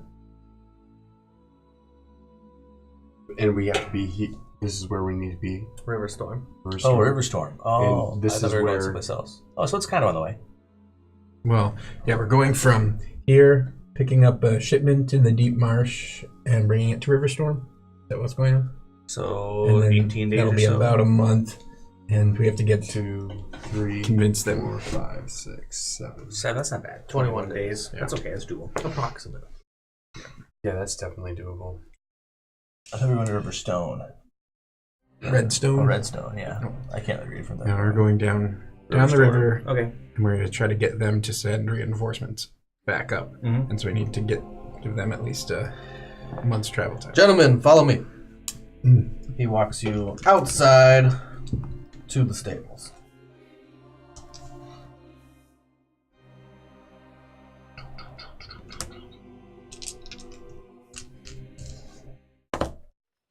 As you walk out, it is blinding bright. The sun is fully out. The snow is clung to the cracks and crannies of this cobblestone road. The buildings are large and boisterous, all made out of stone, different colors, and you can tell the inner city inside these walls is very nice. There's many temples within these walls. Temples of Palor, temples of Kor, temples of Thar. There are temples of gods that you would never agree with in your life. But as long as their actions are within the laws of the town, they're allowed to practice their religions. The Tower of the Gods is the main attraction of this city. You can see it from miles away, and as you guys walk out, it breaches the rooftops of these buildings in front of you. It is monumental, and that's where the High Priest lives. There's very few people walking around the city at this time of morning and this cold. The cold air is still really chill to do anything. You do hear the sounds ringing away from some blacksmith shop farther away. There's a little hustle and bustle of wagons coming and going, and the streets are mostly clear. Snow is pushed up to the sides of each building so the paths can be walked upon. And he leads you all out to the stables. Gentlemen, you all have a horse. Unless you don't ride. I think everybody can ride. Maybe not necessarily well, but You can pick it up on the way. yep. All right, we'll see that. You have experience? I don't know. Animal handling is because that's Yeah. yeah. I mean, yeah. Huh. A little bit. Great. You could be my teacher. Yeah. Perfect. You're always as cheerful. As you guys are talking, you see your breath pouring out. I'm behind him, I'm like, Yeah, as you guys are talking, you see your breath pouring out from your mouth. It's coming out in clouds. It's crisp. This is your first big adventure. It's exciting. Are you ready? No. He throws a saddle over one of the horses. It's got a saddle bag attached to him. Each one does have a saddle bag with it. It's like, I kind of thought that. And in the saddle bag, he pulls out a nice knapsack for an adventurer. It's a little smaller, but it's a bag that has some tears and tatters. It's got some drawings on it out of ink. Little scribbles here and there, and it has his name attached to it. When I traveled more, I took this bag with me. You can have it. Keep it safe. Come talk to me. And he steps to the side where you guys are out of earshot. Barrett, it's a dangerous world out there. And Sure. I have a favor. To ask or to give? To ask. Ah, okay. How can I help you? My brother, he lives in Riverstorm. His name is James Anderson. When you get there, can you give him a letter? I put it in the bag. Of course. He works at the Rusty Nail. It's in the Shipwrights District. I ask that you just let him know I'm sorry about the way that we met last time. Tell him that I would like to see his face again. And tell him our roots run deep. He'll know what it means. It's all I'm missing. We gotta do another letter. Yes, of course, sir. Don't open it. Seems no, of course not. It seems like a small favor. Is there nothing else I can do for you? No, that's enough.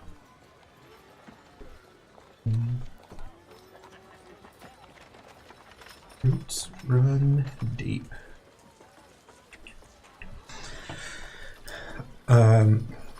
Very well. I imagine my mother is still tending to the wounded. Keep an eye on her, as always. As always. All right. Very well. Yeah, I'll bow and turn and walk back to the horses. He actually gives you a good side embrace. It's tight. Side. And he's basically the uncle you've never had. Sure. He's a Funko. The awkward uncle that, every kid has just because they call him uncle. Yeah. That's it. The fun uncle. The fun uncle. So, the little stable boy is out there. He's a young kid. Dirty straw hair. He's throwing the saddle over the horses. He's filling up some of the saddlebags and some of the feed bags with hay. It's like, so, you guys need any lessons as you go? He's attaching some of the harnesses and straps. I might need one. Which one's mine? It's like, this one, and he pulls out one of the littler ones. Not so stubborn as he grabs the reins and pulls her over. She's got a good temperament. She should probably do you well. Okay. Her name is Mary. I've taken lots of care of her. She's seen hard days, and she was in retirement, but we've been short on supplies. That is Glim. He smiles. Starts tightening some of the straps. I need a horse strong enough to carry a man in armor. Oh, yeah. He shows you a large horse. And they're all hooved. It's a foot taller than that one. Okay. It's pretty big. It can bear a lot of weight. Okay. It looks not fat and plump. You can see the ribs of some of these horses. You can tell they are also on rations. Alright. Introduce myself to my horse.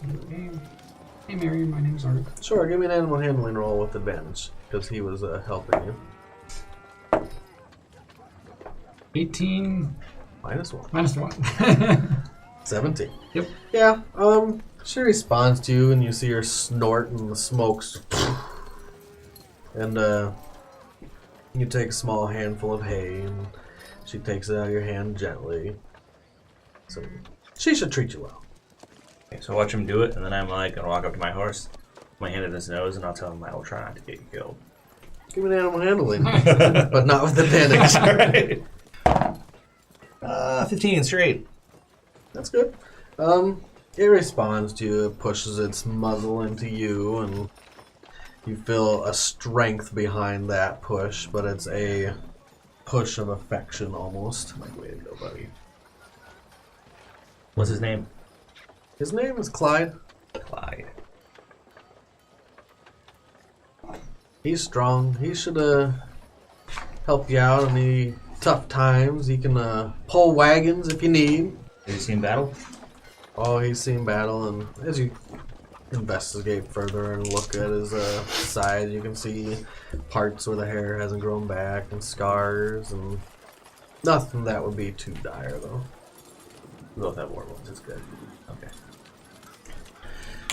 So I'm gonna reach into my bag Yeah. and take out one of my rations Okay. and walk over to the horse that's I've been set up with.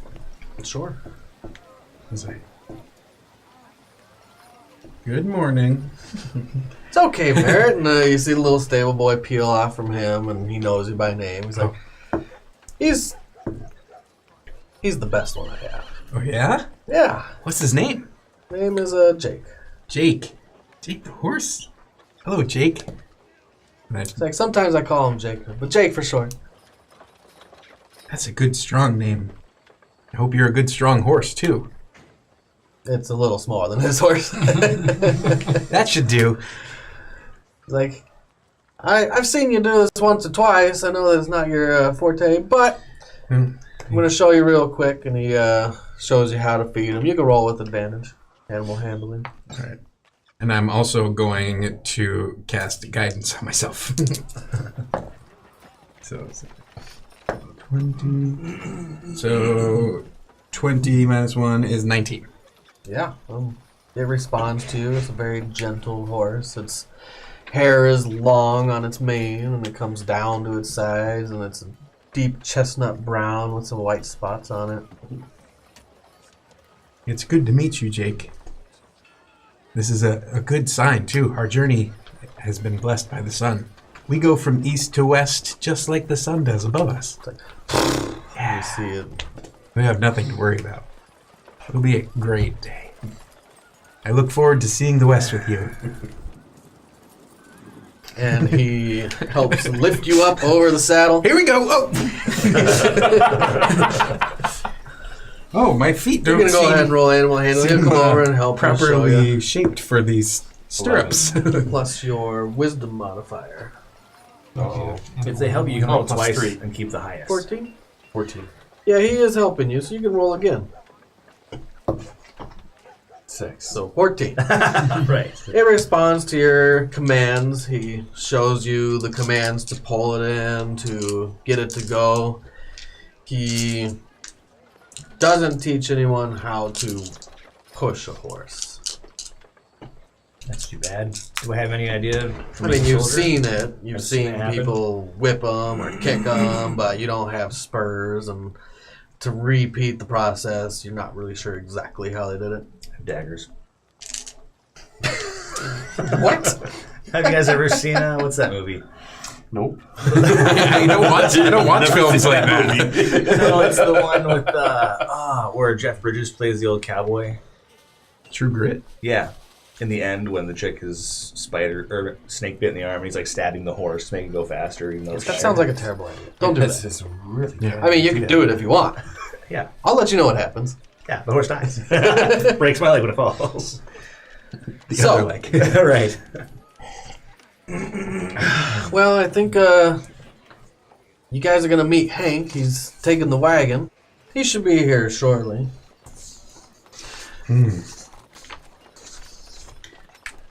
So what's your horse's name, Gary? It's Gary. Not Gary.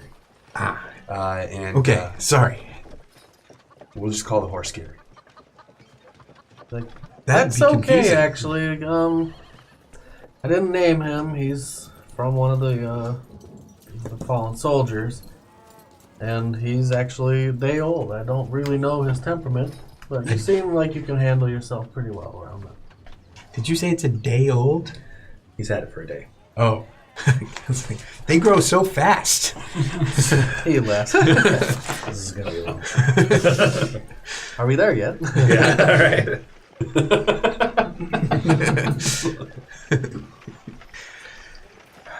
He starts just humming. Okay. So So where we're did we for- meet the wagon? Yeah. He should be here. Okay. Like a little while ago. Oh. He's just tapping his fingers. 30 seconds of awkward silence pass. Someone breaks it with a little chatter. And then you hear the clattering of wheels on the street. And it's like... and you hear some barks in the distance. And this old and gritty man who has furs all around his body and his head. He's got some weird hat that's got some furs that come across his ears, and it's strapped in under his chin and snugged down. As he gets closer, you would guess that this is Hank. Hank is the one that's going to be accompanying you. He's got a mustache and a beard that's white with some black peppered through it. It's got some leathery skin that you can see as it gets closer, and he's chewing on something. For some reason, I'm picturing old Bryce. He looks like a large groundhog. And he's sitting at the driver's seat of the wagon. It's being pulled by two. You assume they're actually not horses. They're probably mules. They're a heavy breed meant to pull wagons. And he's got one white husky under his arm in the driver's seat and another white husky running alongside the wagon. They're both excited and tongues lolling out of their mouths and their breath spraying the air. He doesn't say anything. He pulls the wagon up. I think you're my lot. Yeah. You don't look like soldiers. Well, you do, but you guys don't. They'll learn. I got onto my horse.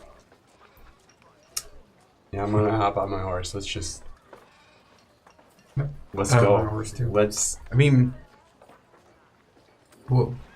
Hi. You got some nice dogs. Time is precious, Hank. What are your Doesn't ponies smile. named? Do you have? They're not mine. I didn't name them. I don't have their names. What about the dogs? They are mine. Please don't touch them unless I say. As he says that, one of them runs up to you and like throws its paws up on your chest. And What it's if got he a says? smiling muzzle. It's so happy. Down, boy! As he yells at the dog, immediately jumps down, turns around, and he runs in about 3 circles of excitement till it stops. We're gonna get along just fine. And I climb up on Jake. All right, Well, off to adventure. we best be heading out. I hear one of you knows the way there pretty well. We just follow the sun. We could. Nope. We follow him. Let's. I know the lands a little bit. Well, I've been down this route many times. Don't need your help.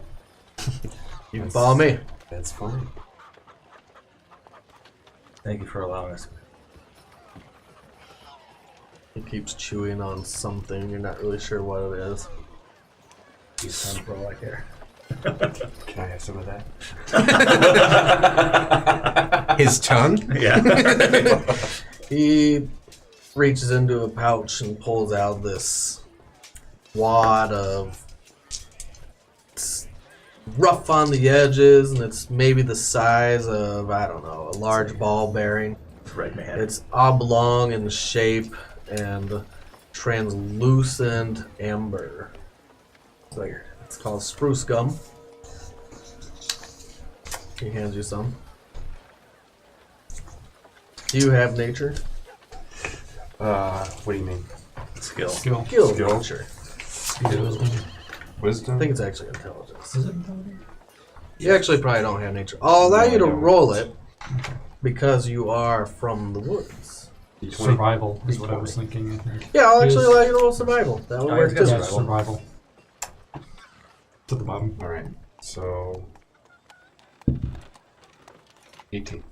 Plus your 5. Plus 23. 5. Yep. 20. Nice. Yeah, you've actually heard of this. It's spruce gum. It's not nourishing, but it is sap that has collected from wounds in the bark, and the sap grows and solidifies into a not really good tasting, but definitely gummy and chewy. It's not quite a gum. It will eventually dissolve in your mouth, but it takes a long time. and it's hard as a rock right now because it's cold out. Yeah. Chew that tree blood. Oh, and you rolled really well. You know that it's caused when trees are wounded, usually from scratching or territorial marks of animals, like big gashes in the side of the bark will cause these saps to come out. Usually. Sometimes it forms naturally, but... Anybody want to try this? I'm fine. Thank you for the offer. Okay. I might. I got Absolutely. something bad for you. And he pulls out one that hasn't been chewed on. Thank you, Mr. Hank, sir. That is an interesting flavor. I would like you to be my teacher. About such I'm not fine a teacher. things. I'm a hunter that's been reduced to a traveling salesman. So, let's get on the road, shall we? Let's do it. And he just whips the horses into shape. Doesn't actually whip them, but throws the reins. And the mules start their path towards Deep Marsh. I lean down to Jake and say, "We're gonna follow him." And with my tail, I give him a little pat pat. Yeah, it actually gives it a good nudge, and the horse gets to a solid, jovial trot. I'll You ride guys along. head off into the distance. Mm-hmm. So, we're not going to play every day out and travel. Okay. That would be boring. We're going to do some fast forwarding. But, we'll usually fast forward the days and the nights if nothing interesting happens. You have a sword and shield? I have a sword. Double-handed? Oh, single hand. It's versatile. Oh, okay. So I'll ask you sometimes after we set camp at night if you want to practice with me. Sure. Or keep each other sharp. You can tell I probably have handled swords before, but not actually really seen any battle. Okay. At least your sword has them for sure. Yeah. Sure. All right. I see you have a lute. Did you play us some songs? Sure, when I'm done sparring with this guy here. Sure.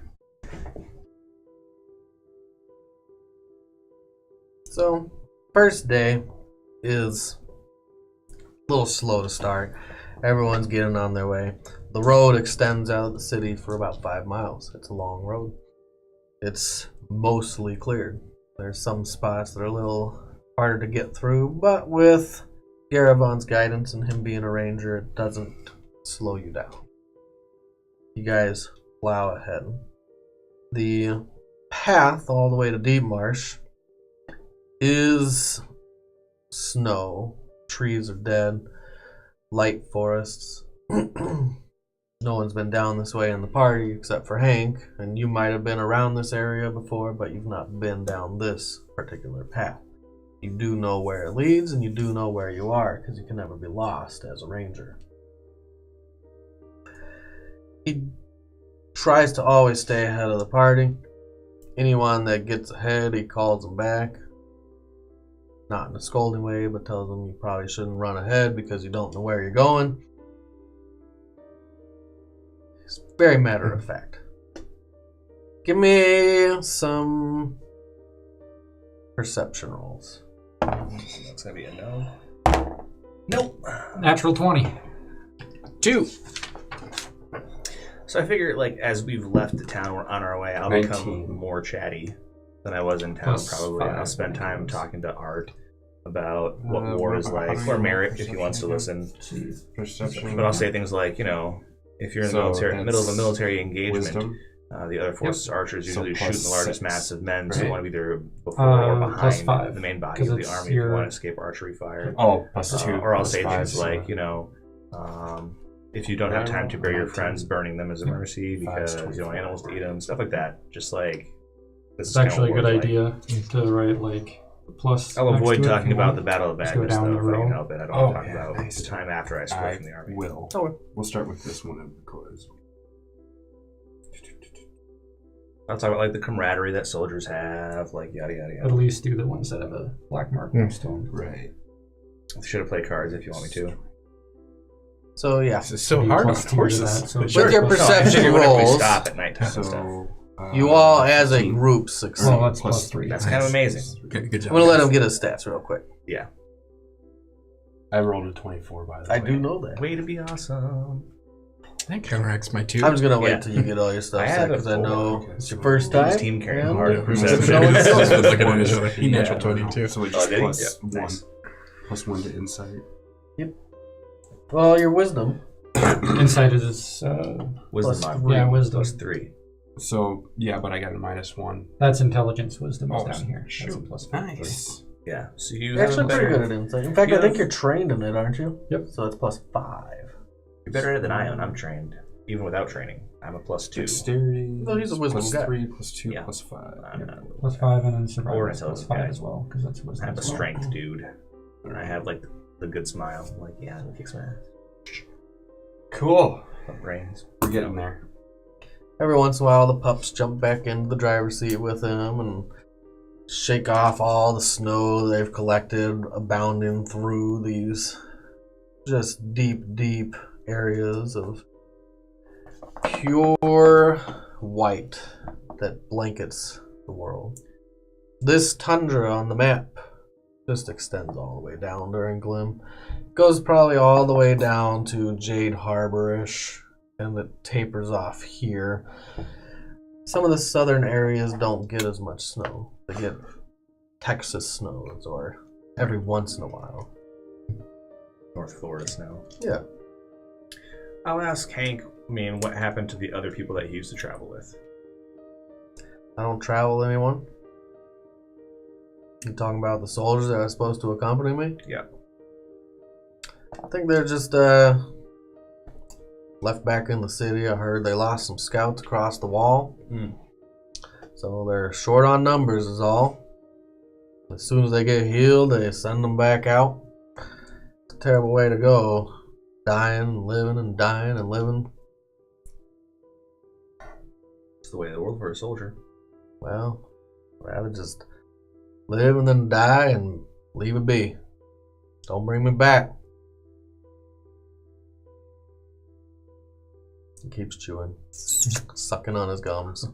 I say to him, I'm glad that you told me about your preference in case something happens to you. You can bring people back from the dead? No, we can bring bodies back to the temple. You can just burn me. Fair enough. That would seem wasteful. Perception rolls as you guys are talking. You don't have to roll again. Oh, Right. This that is was- your This is perception like, roll. oh, That's blah, right. blah, blah, blah, blah. So I'm busy talking. You hear howling in the distance. It's further off, but you definitely know there's wolves out in these areas. I experienced one. You've on my way. experienced wolves actually in pretty much this area. Well, no, you came from the north in the Yeah. mountains, but you're not that far out yet. So I ask Hank, are the wolves here dangerous? Well, I mean, Wolves how many anywhere. wolves will bother us in a big group like this? That's one of the reasons we send a group out. Is By it, yourself? Yeah. is it dark right now? No, it's Daytime? afternoon. Okay. You've been traveling for a while. I wouldn't worry about it. What would you worry about? Bears. Caravan, keep your eyes open, man. Alright. Bears. Orcs. There are orcs in the woods? There's orcs everywhere. They just wait till the night. I know there's been some been going towards that wall. Try to avoid them as much as I can. They usually like to travel through the mountains though. They don't usually come this far west. They like to stick up near caves and the caverns. They like to live in the deep of the earth. Out of sight. Every once in a while though, you'll see some crossing. You'll want to cross them. There's some bad things going that way. Good thing we're going the other way. You're right on that. Do I know which direction the wolves were hauling from? Yes, more from the north, near the river. near the river. Yeah. You guys are traveling this way, and they're more north. Because you're probably about here. Let's just continue the course we're going on right now. Let's not veer from this. I mean, I'm the one leading us, and not gonna lead you astray. You're just here to guard me. I don't really need your guarding, I just need the numbers. People see 5 men together, they'll think twice. About what? About robbing and killing was married. Maybe not in that order. What's your name, son? Merritt. You'll be alright. I appreciate that. You ever been out alone by yourself in these woods? Nope. You ever been out and about in the world? Plenty. I'm doing this.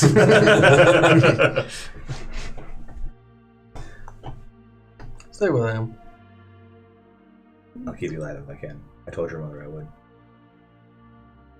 Where are you from? Up north, the town's been burned down. So you don't visit much? A town that was burned down. Forced into Oakdale. Forced to give up my living. Forced to take my family somewhere else and forced to take up this shitty job. I'm glad to hear that they are with you still in Oakdale. Yeah. Living the great life in the shanties of the splendid city of Oakdale where we get shat on from above. Was your town near Greenhaven? Nope. It was up past the mountains. It was deep tundra. Do you know a girl called Juana? How in the hell would I know that? Just a thought. She was from a place that had been burned. Guess there's lots of towns being burned nowadays. Magnus likes. Sorry, didn't mean to be so brash, but I don't know many people. Try to keep to myself as much as I can. Most people I know are dead. Same here. Well, she is dead, so. Sorry to hear that. I lost a child once. Not to burning, but to the cold. Sorry for your Take loss. you in the night when you're not even expecting it.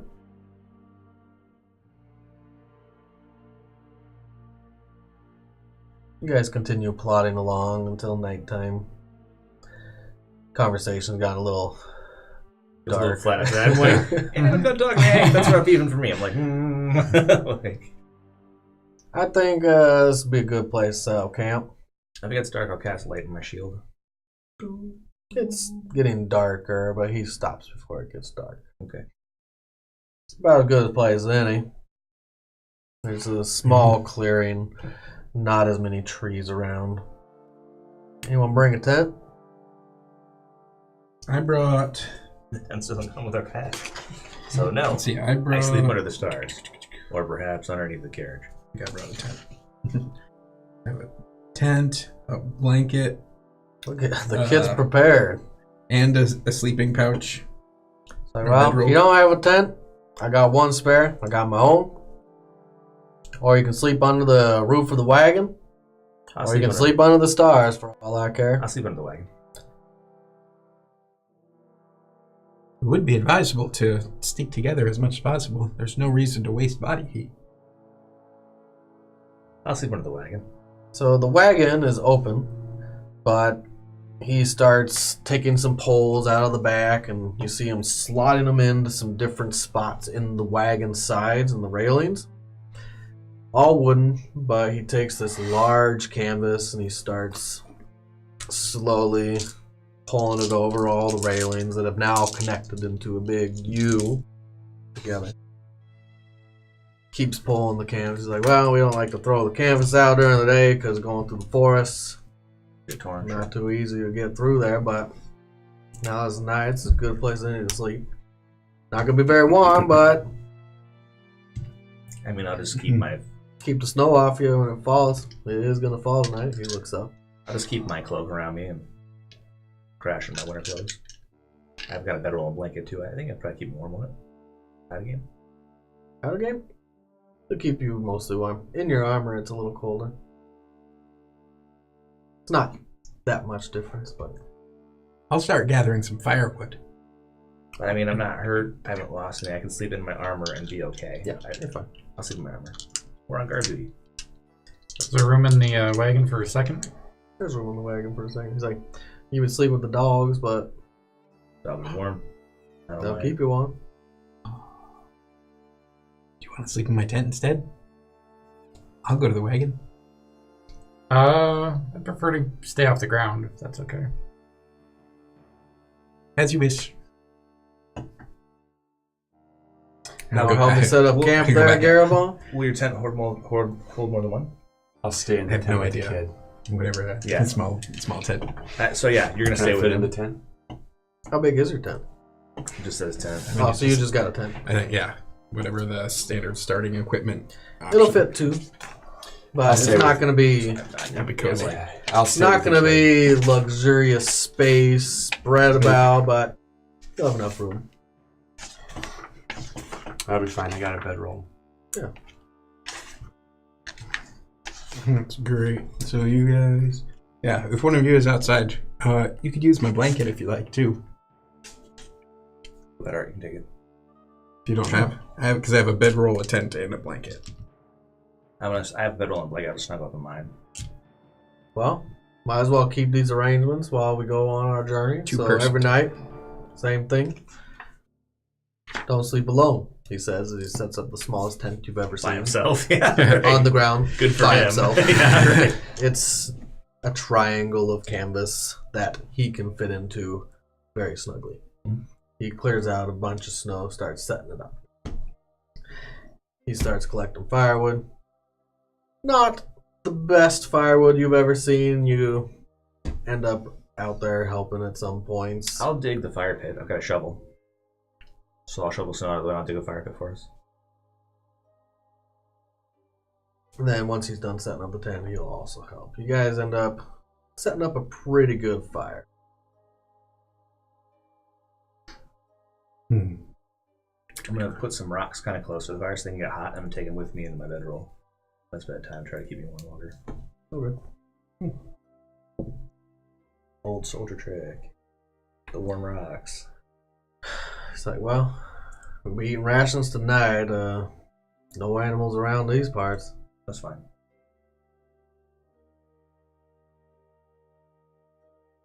Ration The bottle. only reason we need a fire tonight is just to keep warm. Hmm. Takes his gloves off, warms his hands by the fire. Anyone know any stories? I know a fair few, but I'd also like to hear some music. Okay, take out the. See, what is this thing on here again? A lute. Lute. You got a lute. Is it a lute Okay. or a lyre? Lyre is more like a harp. Yeah. Right. Okay, so you know how to play the lute. All right. So I should probably write that down here instead of later. Oh, well, you Oh, have you whatever you wrote- want. Lyre, lute, and Oh. shawm. Well, you do a lot then. That's the things I know. So I'll say I have a lute with me, so I'll play Sure. a tune on the lute. Oh, music is good too, I guess. We don't need to hear nothing. He starts playing. The night passes. He stays up until about 2. Like, anyone want to keep watch, or are we just gonna go to bed? I can keep watch. At 2 o'clock, I'm out. Yeah, he's it's past his bedtime. I'll keep watch tonight. We should take shifts. Sure. Wake me up at 6. Take the last shift. Be fine. I'll take the first one. All right. And everyone falls Because asleep. you don't actually sleep, do you? You can meditate, but while you're meditating, are you still cognizant of what's going on around you? I think so. Okay. So you can keep watch and zone out. Is that how it works for elves? Sure. Okay. I'll look it up afterwards. Alright. Yeah, I'm gonna sleep. I'm like, whatever, man. If you need me, wake me. All right. So everyone eventually falls asleep, gets some good rest. The night passes uneventful. I wake up before. There's a fire that's barely cindering in the morning. You wake up to the sound of wood being thrown on the fire and crackling as it sparks and lights. He's over there tending the fire already. He's passed out in the tent next to you. Heavy, deep sleep. I can take the corks off the end of my horns that Yeah, kept like, me from Hey, stabbing you. slow! Sorry, like, oh my I'll God. climb out before dawn. One of my important rituals is that I watch the sunrise because each day is a gift and the sunrise is the most important. And then I do my prayers, and at which point to pray, I'm using the cantrip message and like sending it out there. That's just kind of how I do it, but Okay. I don't. I mean, it doesn't go anywhere. No. Unless you're pointing at someone and you see them. Mm. You But it feels the same. open the flap of the tent, and the snow is very heavy on the flap, and it falls off. And the sides of the canvas are sunken in from the weight of snow that's fallen overnight. The pit where you guys have set up some rocks on the ring is snow almost all the way up to the top. It was a pretty heavy fall that you didn't even notice happen. It's still barely snowing, large fluffy flakes coming down, sticking to the top of the blanket already there. He's cooking something, you can tell. It's like, well, come on, kid. I'll show you how to eat some rabbit. Ah, that sounds excellent. Thank you for sharing. He's got one rabbit on a skewer. It's already got a couple bites out of it. He's like, rips off a hunk, hands it to you. I gotta use the restroom. Need a rabbit. Did you find this one overnight? Yeah, I set up some traps. Better than nothing. Yeah, it's very exciting. I don't think I've ever had rabbit before, unless it was in a stew that I just didn't ask. I just assumed it was, some other meat, maybe. But it could have been rabbit, I guess. Sure, whatever, kid. You like to talk a lot, don't you? Well, At that point, the sun starts crusting the hill. would you like to watch the sunrise with me? No. I find that watching the sunrise is peaceful, and it reminds me that good things can still happen. It's been dark and cold all night, but the sun always comes back.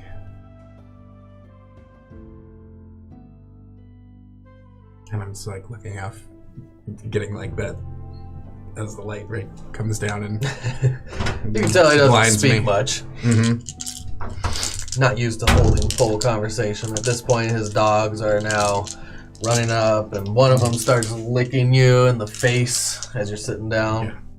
Yeah. And you don't even really notice it at first as you're watching the sun, but then it's like you get this big slurp across the cheek. It's like, Betsy, stop that. The dogs are yours to do with as you wish, but for what it's worth, I don't mind. Betsy seems It's a bad habit. I don't like it. okay.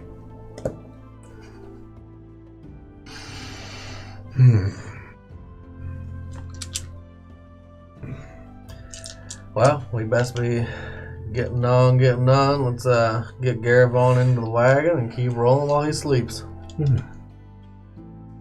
That is very considerate. Seems like a good idea. Are me and Art awake, or are we still sleeping? You're awake. Okay. You had a good night's sleep. The only one that didn't have as good a night's sleep was him. So I'll come, shake your foot. he shakes his foot. Yeah.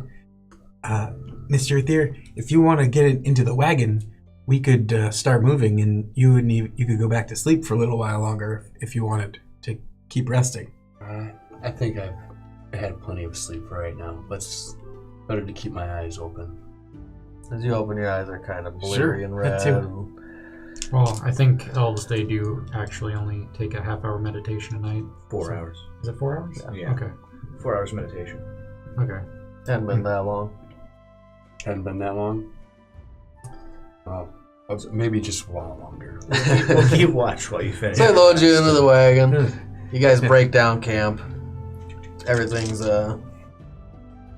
packed away into your bags, into the wagon itself. He takes the canvas down and he ends up breaking down the railings and throwing the canvas just over the top. Keeps it dark. It's like you're in a large coffin. So if you don't like small spaces, but otherwise it's nice and peaceful. Every bump every once in a while. I rest up then. You rest up. You end up going back to bed, even with the jostling around. Yeah, so you guys continue moving. The first 3 days this way are uneventful. You continue the same rituals. It's small talk and learning about each other here and there, learning some stories. There's some music at nights. You guys take rests every 4 hours for a few minutes. You let the horses feed if there is any clearing of any areas that still have grass left. Feed the horses there, keep your supplies. Other than that, you're on rations, which you have enough for the journey there and back. That's what they provided you with. You've found in the pack that Aaron Anders gave you, there's actually another tent in there that you weren't aware of as you searched through it. He was looking out for you. Thanks. Yeah, that's exciting. And the last thing is, Have good news, everyone. Spent 5 gold on a healer's kit. What's that? You had spent 5 gold on a healer's kit. Yep. You can have your money back because the temple provided it to you. Oh, awesome. So you have 5 gold. Aaron Anders also provided you guys with the money. He had handed it to Garabon. Say that again? So before you left, Aaron Anders handed you the money. He was instructed by Gloriosa. Something I forgot to mention, but that you might want to know. It is a total of 200 gold. It's 50 gold each. So I have 200. I don't So have 205 my other 2 gold. sheets behind my top I'm sheet. going to hold on to it. Were those the ones that I gave to G by accident? Oh, no, I got them back here. They're here. Oh, okay. There's not There was nothing on them yet. I have GP9. Oh, there you go. How I wasn't much sure if they were yours. Well, Actually, that's why. Was it mentioned to everybody that it was given? He pulled them to the side. So Oh, Yeah. so You have I the have- 205. I have 205 gold. oh, but we still have 9. I still have 9. Okay, that's cool. you did know he was going to pay you. He didn't say when, and I mean, you're not sure if it was when you got back or not. He told you it's for everyone. Okay. Just so you know. All right. yeah. The howling stopped after the second day. You guys don't hear it anymore. And you continue on, continuing on. You're now into the more forested area. Although most of the trees have no leaves on them, you see a survivor every once in a while that has like 3 leaves in total, still clinging to life, but definitely not living. It allows the sun to spill into the forest. That's not happened during the entire warm seasons. You can tell that this forest is a heavy-topped forest where the ground doesn't see much light. As you trod through the ground, there's a lot of dead shrubbery and dried brush that is pasted into the snow, cemented in. But you keep moving. Night 4. This would be the 17th. You don't have to write that. I'm keeping track. You guys set up camp just like normal. You got any more music to play? I want to hear some of them stories, kid. You got a story to play during the music? That's you. Kid. Sure. I've liked Mr. Hostigan's stories best, but I'm sure that I could come up with something.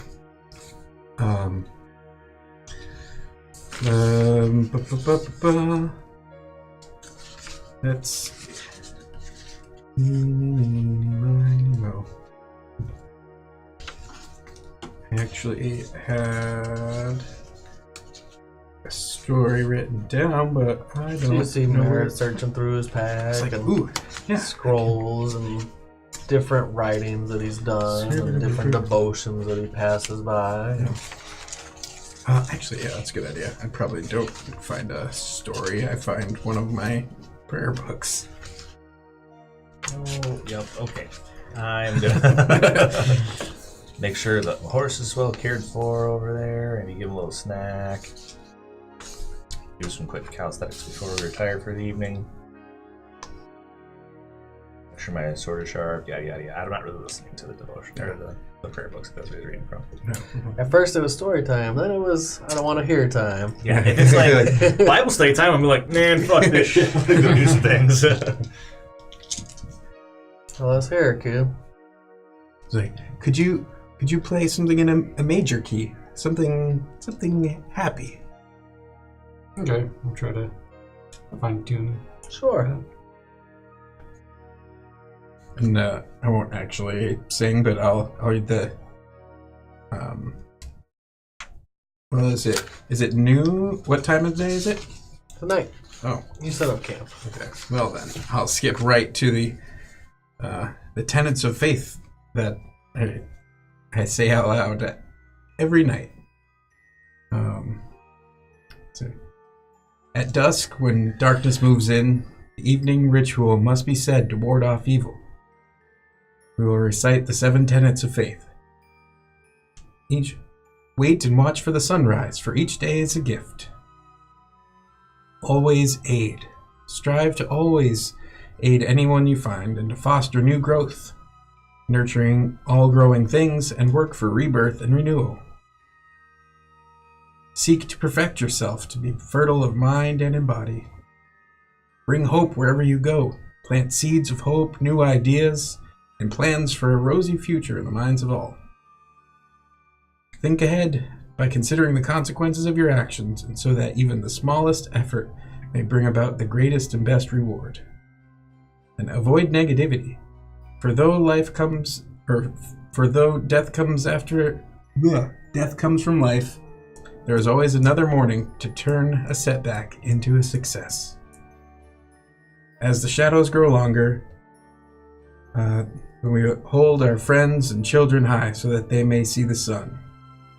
And I shall mourn as I watch the sun give way to the onslaught of night, and greet Saloon, the friend and ally of our morning lord, for the darkness is no more under her beautiful silver light. It's like a full-on devotion. Yeah. I am prepared. There's one for morning, one for noon, and one for night. That's awesome. Depends on when you ask me. Well, something you learn every day, and I did not know that. I'm over there like, Yeah. trying to listen. Shriek. Like, It's very nice words, kid. Thank you. Those were taught to me by those at the Citadel of the Sun.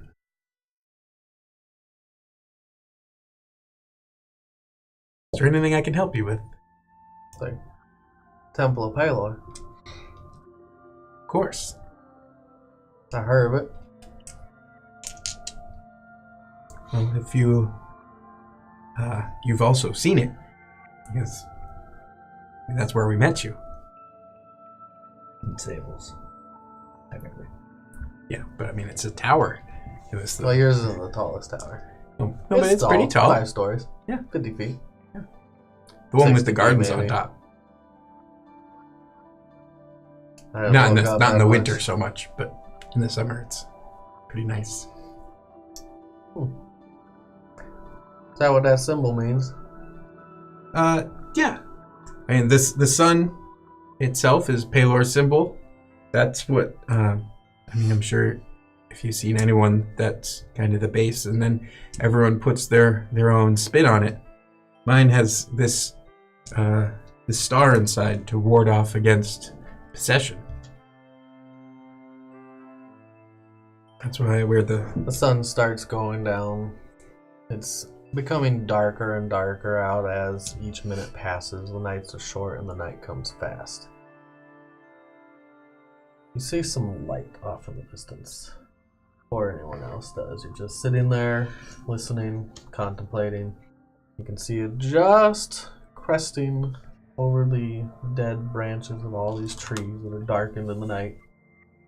And it's dancing in the distance. Can I roll a perception check? I mean, you do see it. Okay. It's far off. Not real far, but far enough. That it's just an aura of light at this point. The rest of us don't see it yet. You do... Give me an insight.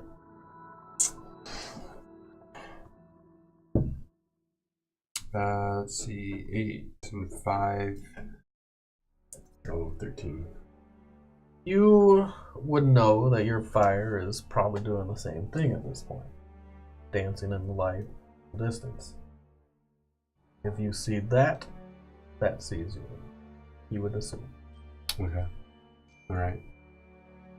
So no one else has seen it yet, by the way. So I'm around these guys right now? Yeah, Okay. they're still talking. He's sharpening his sword. Artigan's playing some music on his lute. Go ahead and give me a roll for that, by the way.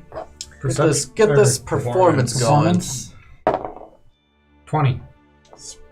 It's really beautiful. You are playing very fitting music for each situation. As the mood changes, you change the tunes. You read the room, so to say. And you can tell that people enjoy it, whether they say it or not. It's light enough that it's in the background. It's not overbearing. It's something you've learned to do. Okay, so I start kicking. There's snow on the ground still, right? Mm-hmm. I start kicking snow on the fire. I'm like, Garavan, what are you doing? It's too late for that, Garabone. I say, and I say, I seen it too.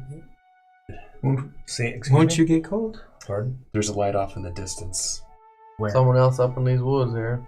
Is that common? It's a big wide world. It's not Perhaps we could be uncommon. of assistance to them. Well, more Yeah, likely. perhaps we don't mess with them or they don't mess with us. Best case scenario right there. Merritt, It would be. I'm going to explain something to you. Quickly. But remember, most people you meet are not your friend. That is untrue. Well, Almost everyone you meet will have at least their own best interests at heart, and that does not include making an enemy out of a stranger. unless that stranger has no armor, no arms, and money in their pocket, which you probably do. I stand up and I move away. I move over towards the road to see if I can sight the fire down the road. Are they along the road? It's hard to tell. It's Okay. off in the distance. But it's not like out in the woods. Did you continue kicking snow on the fire? Yeah, I put it out. So, over about 45 seconds, you do get this fire. It did smolder a bit first, which sent out a pretty big billow of smoke, and then dissipated into the night air, the cold, cold air. But the fire that you guys saw is also out, and you do see a smoke billow in the distance. See, they're afraid of us. Don't want us to know that they're coming to see what we're up to. I have an idea. Let's see if I'm... Do I have an idea? No! I'm like, what should we do? Like I said, we don't mess with them, they don't mess with us, then we just go about our business. What if they want to mess with us? Should we be proactively avoidant? I mean, you can go see what's what, but that's on you. You don't come back, I don't go looking for you. I would... Maybe we should at least get off the path. You see him chewing some. Yeah, maybe we could just move farther away from where we just set up camp. I mean, sure, we're leaving tracks in the snow like no one else, but sure. So I'm closing my eyes and just saying hello, kind of under my breath. Hello? Hello? And I'm actually trying to cast message over in that direction. You'd have to see them. Yeah, I'm sure that that's not how it works, but that's what I'm trying. Okay. So Merritt's not trained in the ways of the hello yet. Hello. I've never done a blind one. But What if we lead them on a false trail? I could light my sword or my shield, and we could ride perpendicular to the path for a little while, me and you, just to give them the false idea that the fire is moving away from where we actually are. And then we can double back with the light off. At least throw them off a little bit. Sounds like a good idea. What do you think, eh? You do you, man. I'm not going with you. You're fine just staying here, hoping they don't show up. Look at these wagons. Gonna leave a trail through the snow like nothing else. You think you're really gonna throw someone off with these trails? Think we could sweep behind us? There's nothing enough to sweep behind 4, 5, 6 horses and a wagon. Maybe just have 2 stay watch tonight. I'll climb up into a tree. Alright, we'll have to double watch. I'll sit on top of the wagon. Better sight line. We'll take first. You and who else will take second? You and Art? Sure. Alright, go to sleep. Sleep well, kid. I sit up on top of the wagon. Oh, I keep on it. Clumsy. I am clumsy, yeah. I climb up on top of the wagon. Okay. In the wagon. There's not like a buckboard that you sit on to ride. Yeah, you can sit, but it's thin. It's like a railing. There's not. Oh, you mean in the driver's seat? Yeah. Gotcha. Yeah, I'll sit Yeah, there. there's Just- it makes enough me a little room bit to higher. sit. There's a small floorboard where your feet are scrunched in to the base of the seat. Yeah, I'll just bench. sit up there in order to be a little bit higher up. One of the dogs jumps up with you, I'll take the dog. nuzzles up against you, and then lays down. Does two turns until it lays down and puts its muzzle right in your lap. We've been sleeping together every night, so me and the dog are friends. Does a little. Hey, buddy. You've got heartworm now. Yeah, right. That could be uncomfortable. Go ahead and roll a perception check. First watch. All right. Oh man, 17 flat. Nice. I have 16. 21. Plus 5, 21. 21. This is nice. During the first watch, you, after you pointed out to him as well, you both see off in the distance, past the line of sight, past vision entirely, a shadow move from tree to tree. Can't tell if it's humanoid or beast or 4 legs or 2, and you can hear it barely rustling through, but you do hear it. You see it for a second until it disappears just outside of your vision. Is it because it's dark and we can't see in the dark too well? No. It's just too far away. It's past dark vision. Yeah, but I mean, I can light the place up. You could light... Is it centered on you, or you can light somewhere else? I think it's got a range. Let me take a look. Yeah. Like touch. Is it a touch spell? Yeah, so I'm gonna blow it like my sword or my shield. You could light something and throw it out there, but I could. Like your sword or your shield. No, I have daggers too. Light. Yeah, it's touch. Can you light an arrow? Does it need to be near you after you light it? maintain contact or no? I think I've seen people combo it before. No, I can even target a hostile creature. An item or object held by worn by a hostile creature. That's fucking awesome. Yeah. And So I can be like, ding. that was a really good idea. That is a great idea. So I'm Have like, an extra yeah, inspiration. I can do that. And I know they don't stack, but now they stack. Nice. Go So ahead. just make I get Inspiration Do too. inspiration, yeah, because that's a cool idea. So I'm like, yeah, I can do it to an arrow. Before you shoot, it's going to light us up like, Yuletide Eve or whatever, but just shoot it fast. All right. All right, get your arrow Alright, notched. so you pull an arrow out of your bow. It's been a while since you've done this motion. It feels natural. It feels good. Something you're used to in these woods. And I'm just gonna shoot it in the direction I saw just like maybe off a little bit where I saw it move. Yeah, Alright, well, so well, he puts his hand over. He taps the arrow. And as he taps it and bright says light in 20 feet words. radius, and then dim light for another 20 feet. And you shoot it off into the distance. Okay. Do I have to roll for anything? Give me a shot just to shoot in that direction. It's not really hard. 8. 8 plus your attack bonus 8 plus plus your dex 5. mod. All right, so 13. Right? Yep. 13? Mhm. You shoot it in that direction that you were aiming at. And you even remember where the Here's the silhouette map of to the do the math tree, on. the thing Thanks, dude. disappeared Yep. behind. It sticks into a tree. And you see the light flicker and waver and stay true. And it's about 130 feet down. It's still far enough and through enough cover and different weeds and branches and trees that it's not clear vision. But you do see a creature run in the opposite direction once that happens immediately. And at this point, you can tell it's a humanoid. Not a beast. Should we wake the others? Let's see what happens. Maybe we chase it off. All right, let's go. We only saw one. Right. I mean, I think we should just wait here and see if more show up. Okay, I'm all right with If we that. scared that one bad enough, maybe him will come back. Some creatures don't like light. I like it. Oh, So whoa. you do have 30 arrows.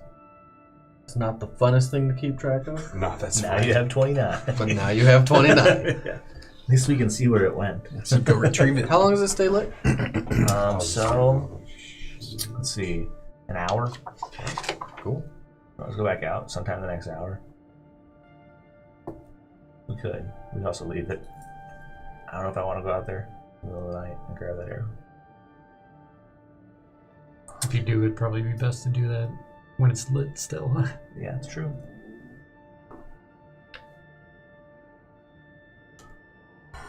An arrow passes.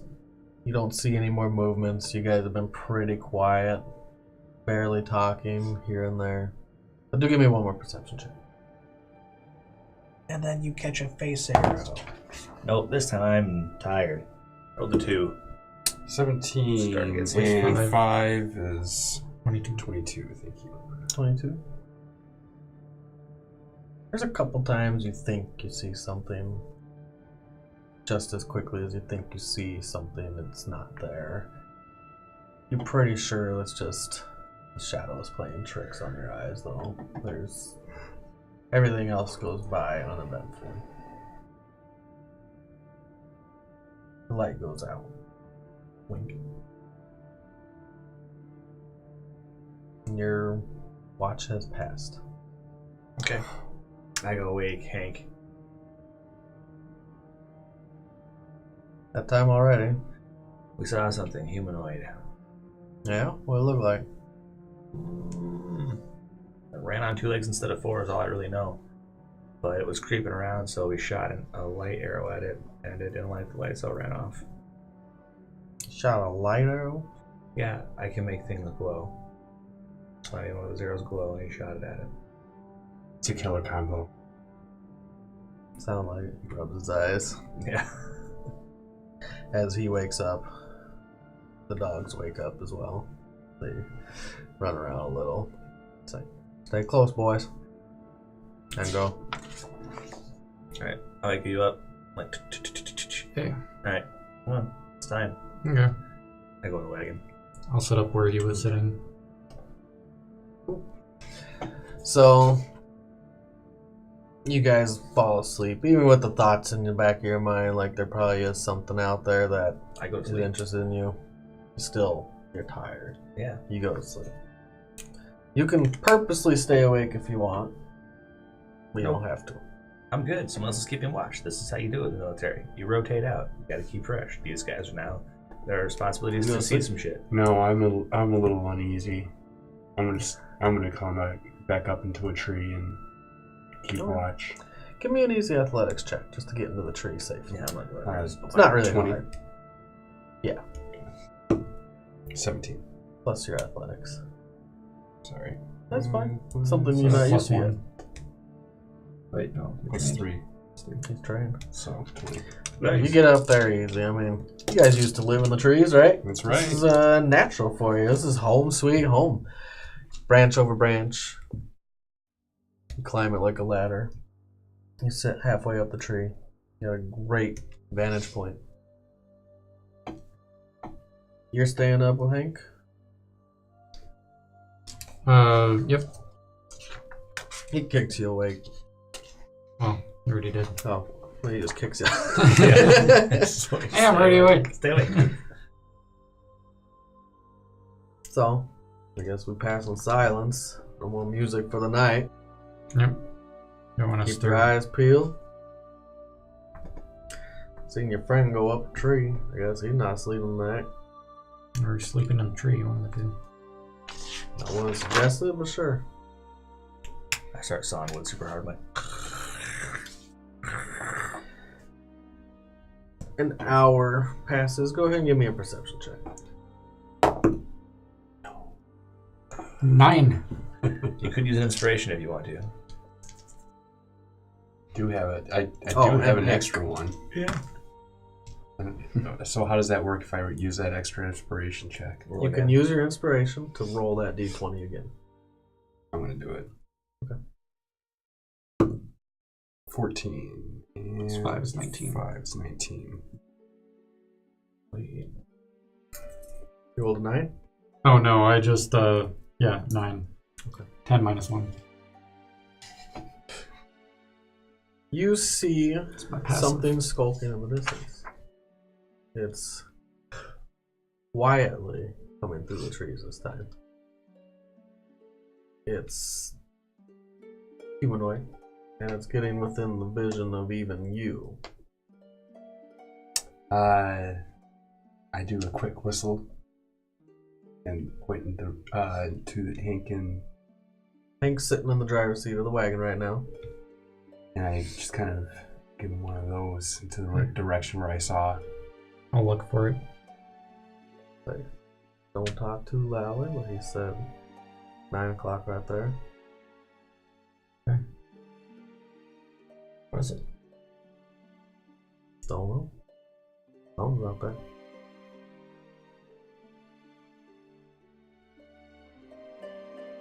Well, this is going to be exhaustion time for us. What's your AC? Yep. That's 14. 14? As you're looking off in that direction, something Clever whistles through the girl. air.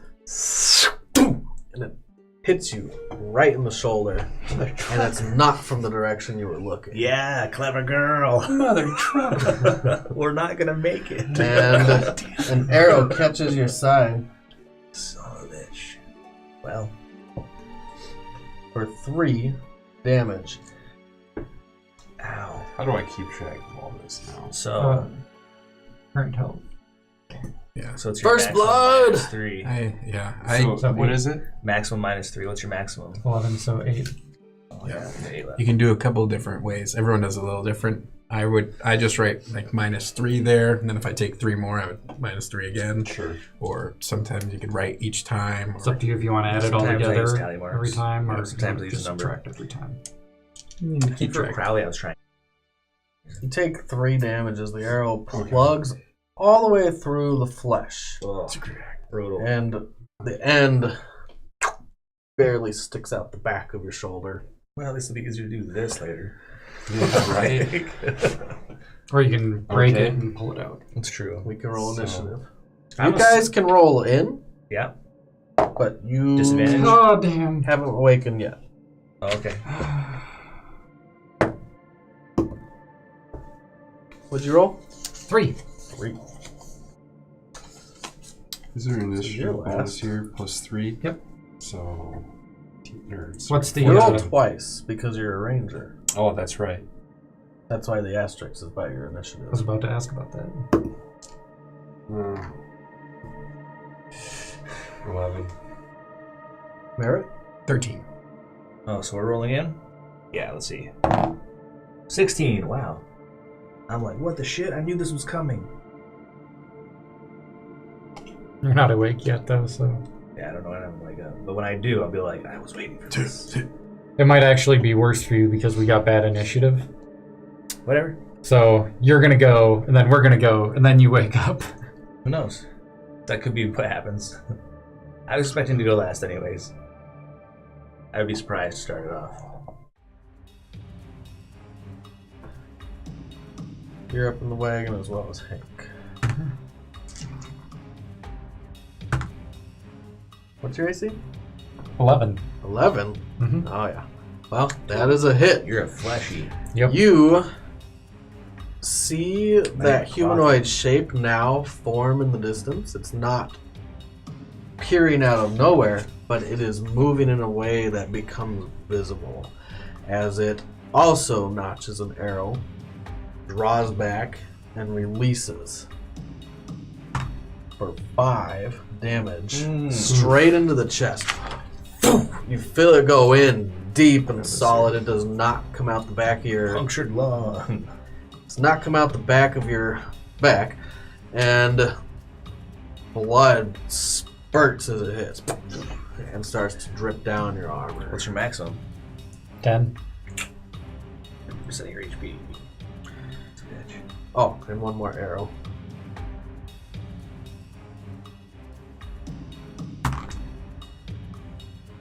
What's your AC again? 14. Alright, so that actually misses you as the arrow whizzes by. You hear it ricochet off the tree as it just grazes it and hits another tree and bounces off and clatters to the ground into the snow. Do we hear people screaming yet? I probably let out a good one. He let out a pretty good whelp. And that wakes you up. Okay, so I'm like, oh snap. There's no need to roll for that. If you turn those around, you can see the RACs. Oh yeah. Oh, yeah, Because I'm we know actually the ACs. ones. Yeah, you want to know. Thank you for that. Oh, and I got it backwards. That's alright. Well, let's rearrange it. Cool. Alright. Delaran, you hear the scream. It's not like a girl scream, it's like a ah! Okay, so I wake up. I spend half my movement standing up. I think it's just 5 feet of movement standing up. If you're prone, it takes half Is your it half? movement. Okay. Yeah. 5 feet if you have the fine. the athletic thing. Half your movement. Yeah, Which okay. is 25. No, it's 30 because I don't So have any 15. plate on yet. Yeah, 15 to stand up. And then so I see you kind of arrowy, looking sort of arrowy. Mm-hmm. He's towards the front of the wagon. The canvas that covers the wagon, can I see out the front with the canvas over it? It's like one of those old ones, like a U. And I can see out the back and the front. Yes. So I can see the arrow in him. Yes. Okay, so I'm gonna step up and hop off the side of the front. You know, I'm gonna go through the front and hop down.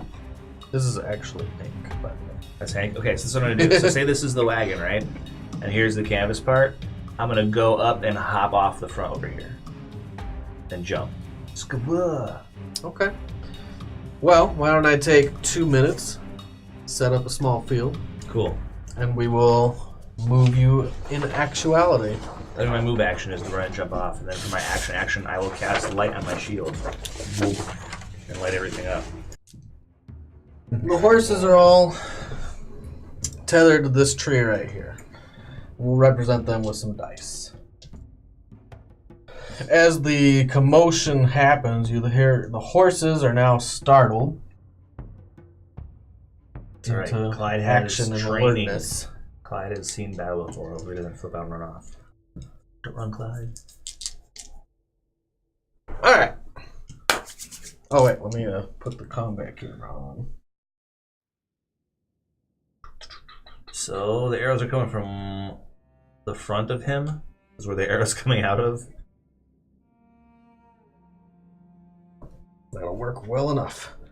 The arrow is now sticking into his chest. So it looks like it came from that direction. Yes. Okay. It had to have. So it'd be like... From that arc. Yeah. So it'd be like 5, 10, and jump. Okay. Go over there. Toward or away? Toward the direction I think the arrow came from. Was the That's the arrow rest that of my way? or- move. That arc. Yep. Okay. Yeah, so but I don't want to hop onto the mules if they're in front. Gotcha. Hop to No, the they're side. over in the horses. I mean, there's probably still like a rod and shit out there, like tack and stuff. Go ahead and roll a perception. Okay. You jump off into the snow. I rolled a Whoa. flat 19. Sorry. Oh, shit. Pulled him off the fucking wagon. 19. Yeah. You see behind the horses someone skulking about in the shadows, and you can tell that he's actually doing something right there up against one of the horses, and that's actually what's causing the commotion. It's not you guys, although it seemed like it at first. Okay, so I yell like, over by the horses! Okay. And then I'm going to cast Light my shield at myself and track a target. Woo. Right, so you cast light as your action. Yep. You've spent half your movement, then you jumped 5. I can jump up to 16, so I can jump 15. Not without a running start. But I thought it took me a little while to get to the front of the thing. Give me why I only jumped athletics 5. then. Okay. I only jumped 5 because I only had 5 left by the time I got to the front. Oh, okay. Well, that's fine then. You're Okay. right there. Yeah. So that was your movement Yeah. and your action. Light. Like, yeah. Merritt, And I'm you like, wake "Oh, up." the horses, they're doing something to the horses. Now I come crawling out. I still got my corks on. And hands my. Oh, we'll look around. Sees what I see. 15. 15. All right, stop bumping that, Josh. I'm sorry. It's okay. 15 is enough to see the light, blinding light coming from your friend Delaron. It's on his shield. He's lighting up the area. It's like 20 feet of bright light up and to the 20 more horses, feet of dim dim light past the horses. You're here, and you actually can see the horses are making a commotion. He yells, "Out by the horses!" And you see a slight second of humanoid shape that disappears behind the commotion. All right. I don't see any arrows, so I'm going to run toward the horses. Oh, God. Merrick gets up. I wanted to see if Half that your was in the movement to description. stand up from prone, Mm-hmm. and you can move the rest To of the crawl way. out. 15 feet. Yeah, so 15. Can I borrow that pencil that you have, the yellow one? Yeah, here you go. So it's half the pencil. That's 30 feet. So right there. Do you do anything else? In your description, you didn't say anything about seeing them being wounded. I just don't see that up on the wagon. With a 15, you were really focused on what's right in Yeah. front. Between the yelling about the horses and the light over by the horses, that makes It sense. is. It draws your focus immediately. Oh, I hope to turn their focus too. That's my hope, is that I make myself and track a target with the light. Everybody look at me. I try to stay behind my shield. Good luck. Yeah. Does it block ranged? The shield? Does it give AC to ranged It attacks? does, yeah. Okay. It's all attacks. That's why I'm like, That's cool. yeah. I will. I'll use my other Shield with arrow my track. action as Shield with arrow a move. traction. So I'll double move. You got a double You can move? make yourself the target of all range attacks in 30 feet or something. Tucked back So the in arrows more. will- This way. Soup. This Like way. that? Yeah. Sometimes the shield catches it, sometimes it pulls That'll it be to all. you. Okay. So I'm like, Garibald, oh, no. you're in the tree. It's Here we go. up here. The horses, the So you're horses. kinda like You know, with the halfway light up. over there, like, okay. You have a great vantage point, Oh. actually straight across, and you do see the humanoid figure that's hiding from them. But that's not the one that shot you. You know you got shot from this area. And once they shot you, they revealed their location. They are moving in between trees at the moment. They're out in the open right now. Oh, and the figure you see over here. And once I get to that guy, it's game on for him. Give me... Unless he kills you. That guy's a good guy. If he kills you, I'm just Give going me to a stab him and I'll leave survival. him alive and drag behind the With the wagon 20. as we get to With town. the D20. Hey, that's just a poor soul lost in the woods. You'd be so fucked up when you see what I do to him. Oh. Inspiration? You want to use your last one? Plus, can I do a Did plus you roll a 5 one? though? Did you roll a 1? So ones are not automatic botches, Oh, they're not. meaning it's not an automatic fail. Not skill checks. Attacks Oh, okay. are. But the way I'm going to play ones in this game, since we haven't done it, I'm not going to tell you what happens when you fail so badly. I'm going to let you tell me what you see with a 1. So you failed horribly. You fail. You don't know exactly what it is. You are trying to figure out what's the humanoid shape behind the horses. Ooh, maybe you 'Cause see it's your close wife enough. or something. Maybe for me you have this weird, like, Oh, fucked up shit. PTSD delusion. You're like, what? It's my kid. It doesn't have to be that bad. Again, it's not a botch per se, but it's obviously a mind trick, something going on. Right. What happens is, let's see. I believe it was. I look and I thought I saw Merritt over yonder. Okay. You didn't even notice him running out this way. You're looking straight over Right. there, and you think you see Merritt behind the horses messing with them. Oh, man. That's your perception. But go ahead and make your action. You do have weird tiefling hate in you. Makes sense. Mm-hmm. So what action would you like to take? And I know you've not done this much, so I have a combat sheet in your binder Okay. that tells you the kinds of actions you can take, like attacking, casting spells, things like that. Well, since I think this guy here is Merritt, right? I'm going to Attack this guy. I'm going to attack. You can see them. Or They're out in actually- the open. That one you can also see because they've made themselves aware. However, you have cover against him. It'd be Full harder for you to cover? hit. No. You can go around the tree and shoot, but if you step out on the limb, I'll make you roll because you're now out on a limb trying to shoot. He's Literally. harder you're harder for him to shoot because the tree is between Right. you and him. Yeah. So maybe just. All right. So let's go with that far guy. In Okay. I mean, he did shoot you. So that's 30, 60, Doesn't man. 90. Can you tell me how sharpshooter works again? Because I Okay. might want to just go So out here's the and do deal. that again. Here's the deal. First of all, he doesn't have disadvantage to long range, so you can shoot anything out to 300 feet with no problem. Long range doesn't matter to him. Because of sharpshooter? Yep. Okay. And Thank you. if you want, you can take a -5 to roll to shoot him. It gives you +10 damage. So you get less good at shooting, but instead of just being like, oh, I'm aiming carefully, you're just like, slap! And you like let it rip. Okay. The way I see it is Now- more you're like aiming for a certain spot, which if you aim for the body, you're more likely to hit. If you aim for the head, The eye. yeah. Right.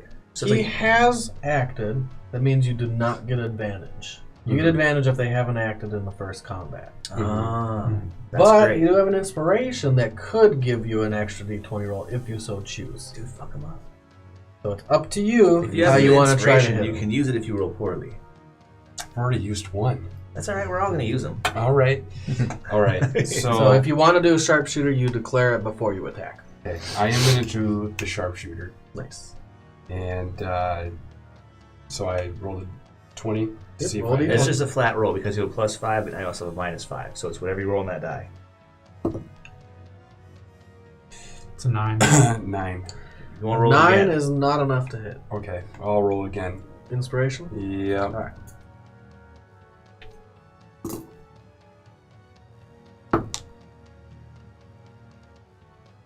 A 9.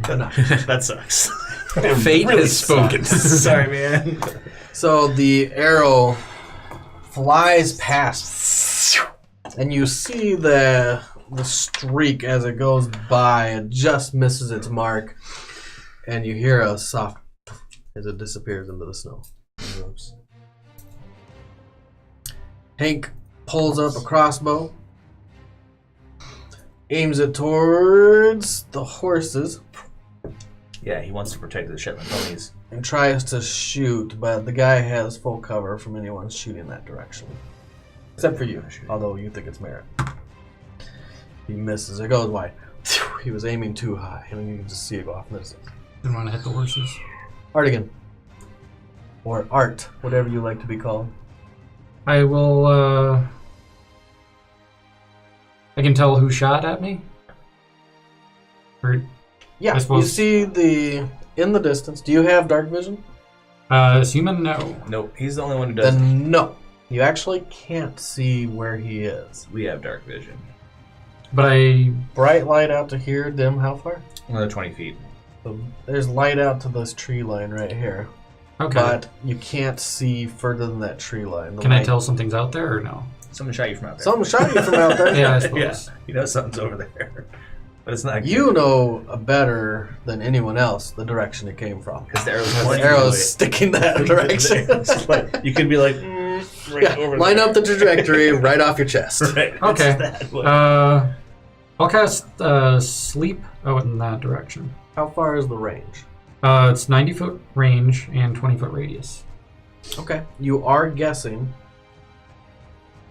on the exact location, which for you, this is not the exact location. You're not entirely sure. Okay.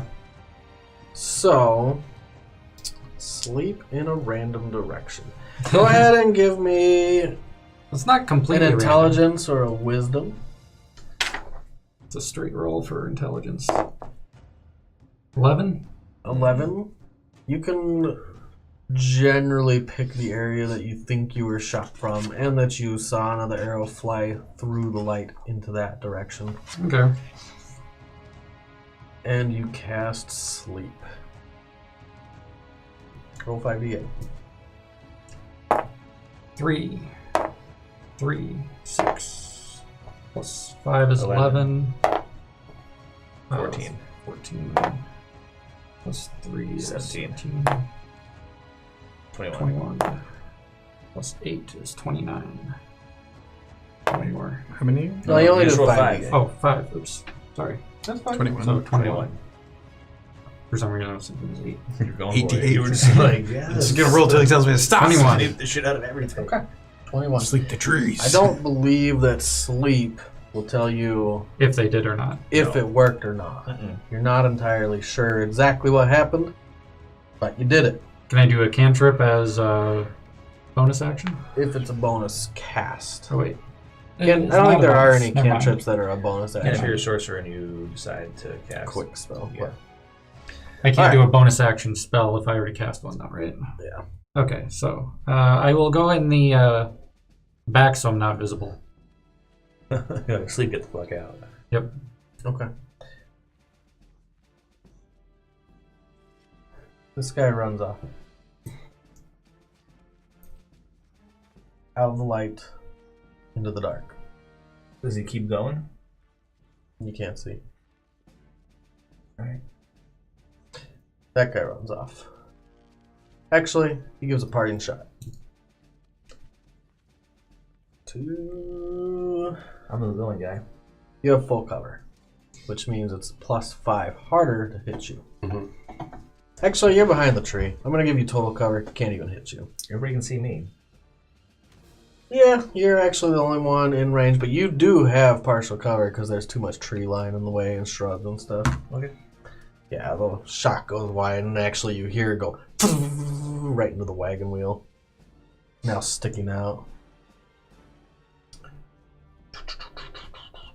Done. Alright, so this guy is running. You hear the. That guy ran off. This guy over here by him. Roll your perception. Nope. 8. They all ran off as far as you can tell. Alright. Oh, you didn't go over there. I am going to go over there and check on the horses. I want to check on Clyde. Okay. You get over there, you see the strap is cut. Only one of them, not both of them. On which one? On this one. This Okay, is whose horse is it? This is the unnamed horse. Oh, it's one of the guys from the wagon, the mule. No, this is the unnamed horse of yours. Gary. Gary? Gary. Oh, no. Thank you for remembering. Gary's strap is cut. But Wow. he's still standing there. He's not super hurt. Like, looks a little freaked out. I'm going to hop into Clyde. Okay. Clyde. So your movement was 30 here, Yep. and you could use another action to do it. Yeah, I have to use half my movement to climb onto him, so I'll double move and use half to get up on top of him. Okay, so you dash here. You use half your movement to climb up on top of Clyde. Yep. And you move Clyde out. I do, in the direction of the horse thief. So Do it, Clyde. you don't have an action to command him yet. Okay, I will my next Because it action. does take an action to command your horse. Oh, it does? Yeah. Okay. And then my next action will go out that way. Okay. I'm still glowing. You are still glowing. Merit. They're trying to steal the horses. I will also move into the horses, but then just try to calm them. Alright. It's like, easy, easy, easy, easy, easy. Give me an animal handling.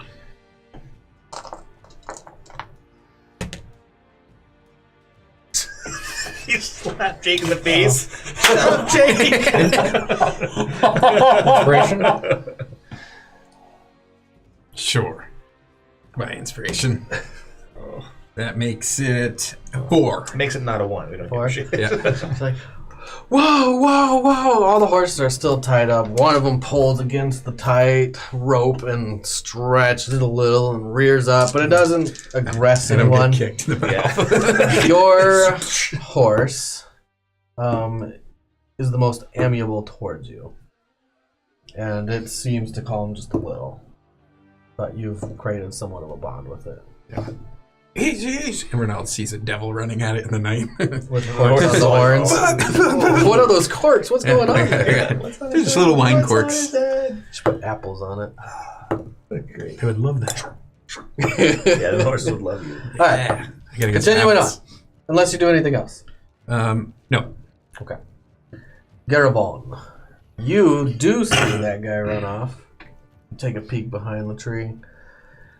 You see that guy prone in the snow. I am going to him up. The prone guy? You have disadvantage to shoot You guys do that have are prone. disadvantage to shoot someone that's laying down. Because it's actually, you're at a height. I give you not disadvantage because he's elongated. It's not like you're shooting in a straight line. You're shooting down onto someone that's prone. So it'll be a straight roll. Okay. You may choose to use sharpshooter or not. I really want to use that, so I'm gonna do He's it. not going Like anywhere. I'm gonna use sharpshooter. Sure, he's not leaving. I think if they're incapacitated, it's a guaranteed critical. As That's long only if as- you're within 5 feet. Oh, damn. 19. Yeah. Straight, 19. That does it. You see the arrow sink into the target. And when it hits, roll your damage. Murder hobo. Oh, your damage is going to be 1d Plus 13. for your longbow. A D8 plus 13. 1d8. Which one's that? I already. It's It's like the- a diamond. Diamond. Alright. That would be a 6. Plus 13. Plus 13. 19 damage. 19. Slap. Even from this distance, you see it sink into the neck of whatever's out there in the snow, and you hear the satisfying sound of. And I say, ha ha ha, Garvon. All right. You laugh and say your own name. I'm not the only one here. Got my work cut out for me. Good luck, bro. Hank climbs back into the back and calms his dogs down. Oh, yeah. I was back there with him. Bessie, quiet now, quiet. Hardigan, Yeah. how you feeling? I've been better. Your turn. Weren't you in the bag too? Yeah.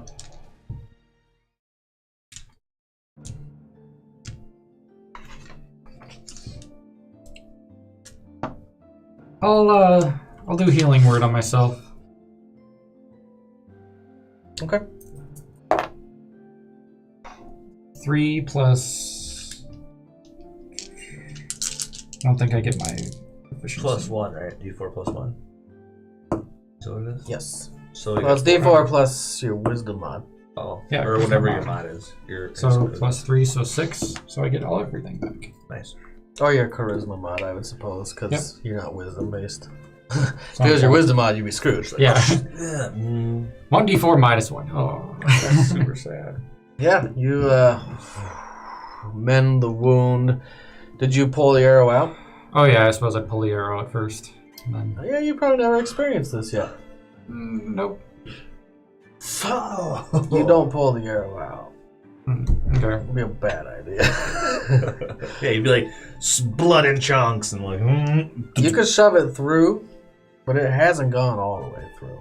And you're not sure.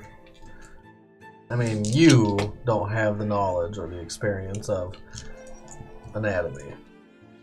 Should I roll to see if I'd think about it, or... do you Yeah, wanna roll do to that? see if you even think about it. 5. I probably don't think about it. You probably just cast the spell. Yep. It hurts. As Not you that cast the spell, the arrow slowly and surely shifts its way out of your skin. As your wounds and the hole in your shoulder starts to mend. And it doesn't cause further damage, actually. It just ejects the foreign object from your Nice. body. Nice. That's cool. And then clatters to the ground, blood dripping off the tip. Okay, now I'm better. Hank looks over, he's like, that was something. That was something. Are they still out there? You want to peek your head out and find out? I No. don't think so. I don't want No, I'm good in here. Hold on. Is Clyde tied to the tree? Yes. I swing my sword at the rope. All right. So cut the That's rope. just part of your movement. And then we're gonna go that way. Like, go, dude. All right. So you go 60 feet. 50. Oh, he only goes 50? Okay, 50. He only goes 50. He's not fast, he's just big. That's fine. 50's Off still the good. Go ahead and give me a survival. Yeah, not so much. 11. 11. The light shines upon the snow as you progress forward, and you see lots of snow and trees and shrubs. I don't and see any footprints in the snow. You don't really see any footprints in the snow, and whatever the creature was that was out here not go in a straight line, most likely, and it's not within your vision. Well, I'll sweep around in my next action and try to pick it up. Okay. If I don't, then I go back. Okay. Merit.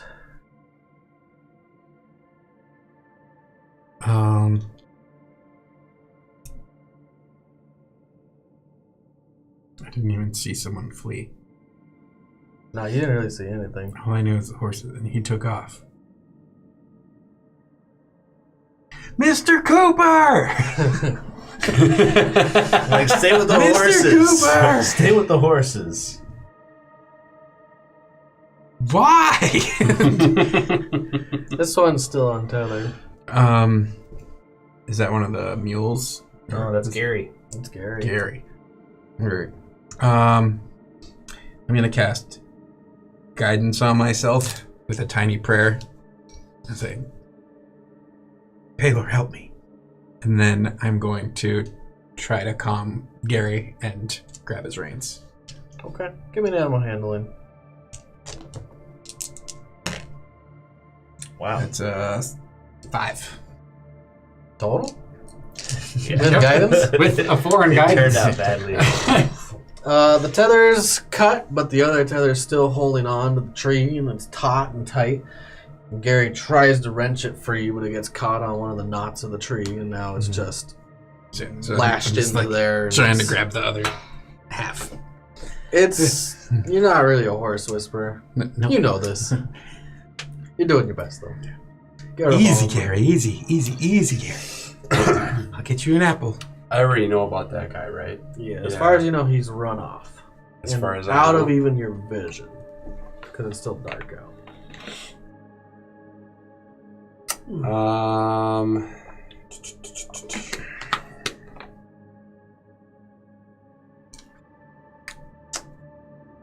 I'm gonna go over here. I'm gonna make my way. How do you? Down the tree. Yeah, Give me an easy athletics roll. and that's just a D20. Plus your athletics skill. which you are trained in. 19 You altogether. are a very athletic wood elf. That's right. You swing down the tree very adeptly, hand over hand, just one branch down to the next with almost an ease. You can get down with your full movement speed. And then hit the ground. But that was your action. Mm-hmm. So you can use your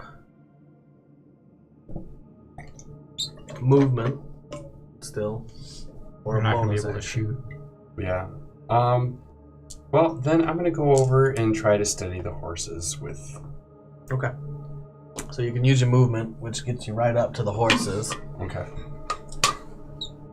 You won't have enough. Oops. And you And a big hand comes from the sky. and you broke down the tree Snap!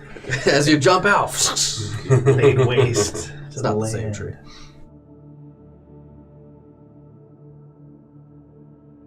Artigan. Oh, shoot. I should have went over to the way. Oh, well. Whatever. I'm going to take a second to see if I hear anything, and I'll cast Blade Ward on myself. Okay. You see, Blade Ward is where it protects you from piercing and slashing, right? Yep. Half damage. He casts a spell over himself.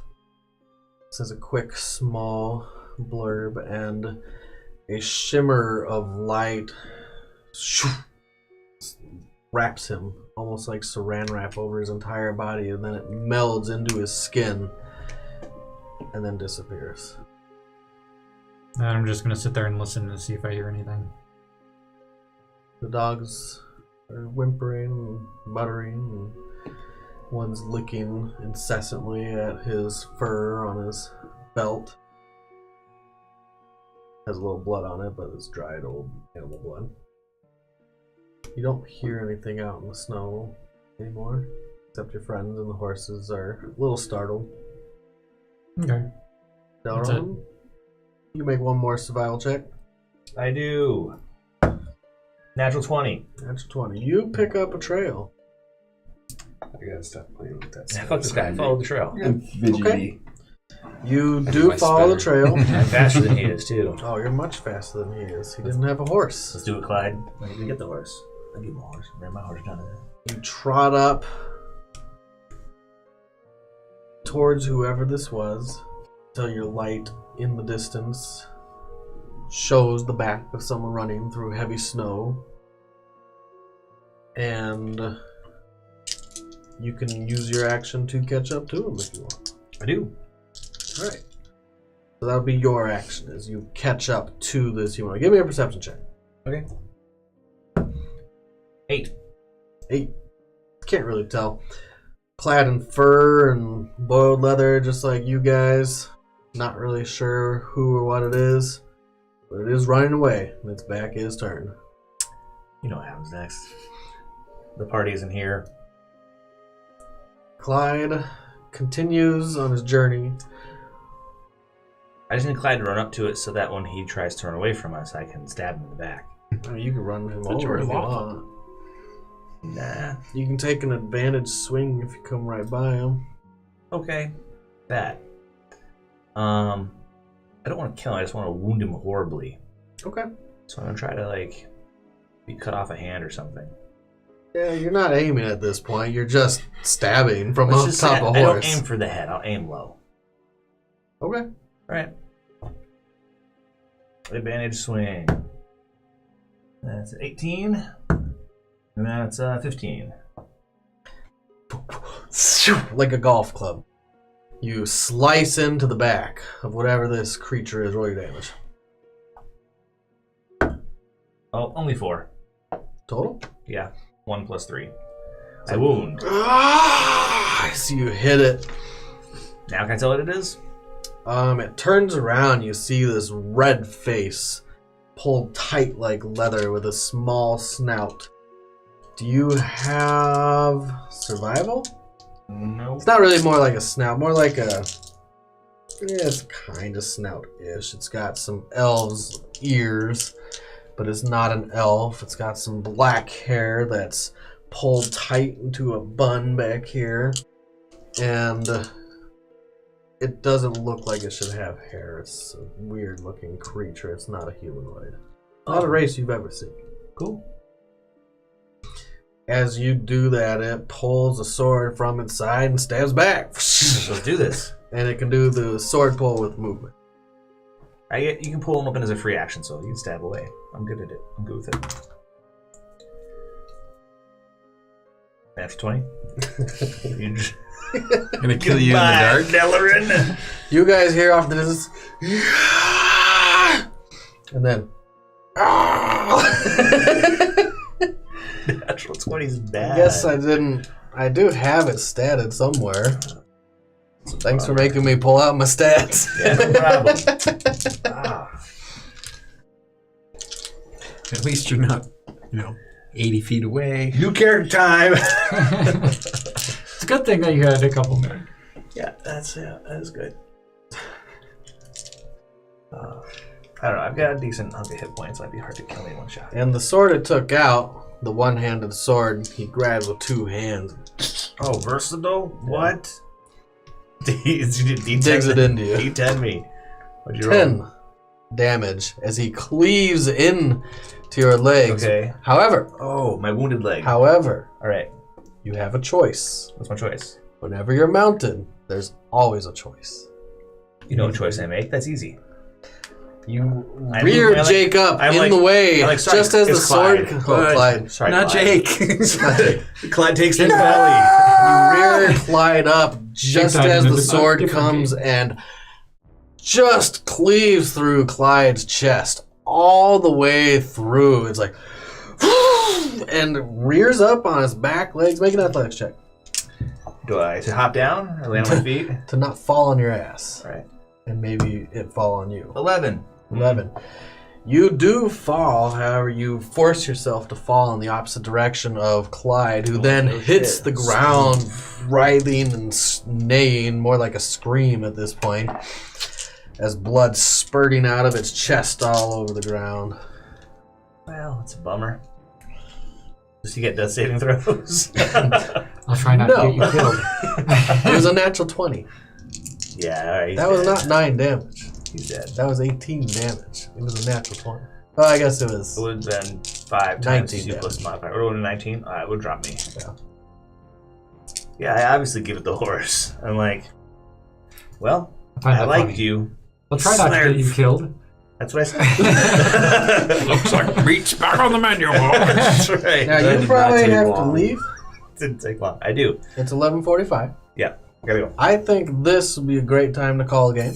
I'm gonna kill this son of a bitch. And when you guys come back around, you'll see if Josh lives or not. Yeah. We'll see what happens to me. But I'm gonna kill this guy. Never split the party. Always. We always I mean, do always it. split the party, but We always do it. Yep. Has there ever been a game where we didn't split the party? Let's be real. yes, When? sometime. I mean, It's happened. every Chronicle though we do it. You know what I'm saying? Like not every game, but like every story arc, we split at least once. True. And I got this. All right, guys. Well, gonna be fine. thank you for joining me on the session 1 of your journey into the heart of Lothrune Right, I killed him. towards Riverstorm. Well, towards Deep Marsh first. I see my thing. I put down the wrong passive perception. It's not 9. It's 11 because I have proficiency in that. Nice. It's a little better. So, Matt, how'd your first game go? Well, I definitely killed someone. You so. definitely. Oh, thank you. I think you're the only one that killed some. Well, he I killed killed Clyde. something. I got an assist. You got an assist. Peace, Clyde. I like. I'm I super know it's a little confused. slower in the beginning, but everyone's getting acquainted with who they are and why they're on their journeys. Yeah, man. We're good. We'll do this next week and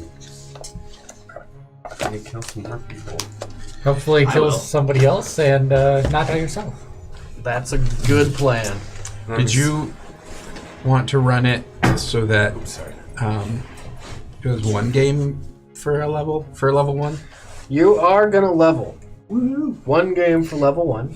and then it'll be more each level. Yeah. Two I don't want you guys to spend too much time at the lower levels, but I do want you to get acquainted with what you can do and how you can do it. So you are now level 2. Oh, are we rolling HP yet or no? We are not rolling HP. We're going to take the optional rule, which is you gain half your HP plus 1.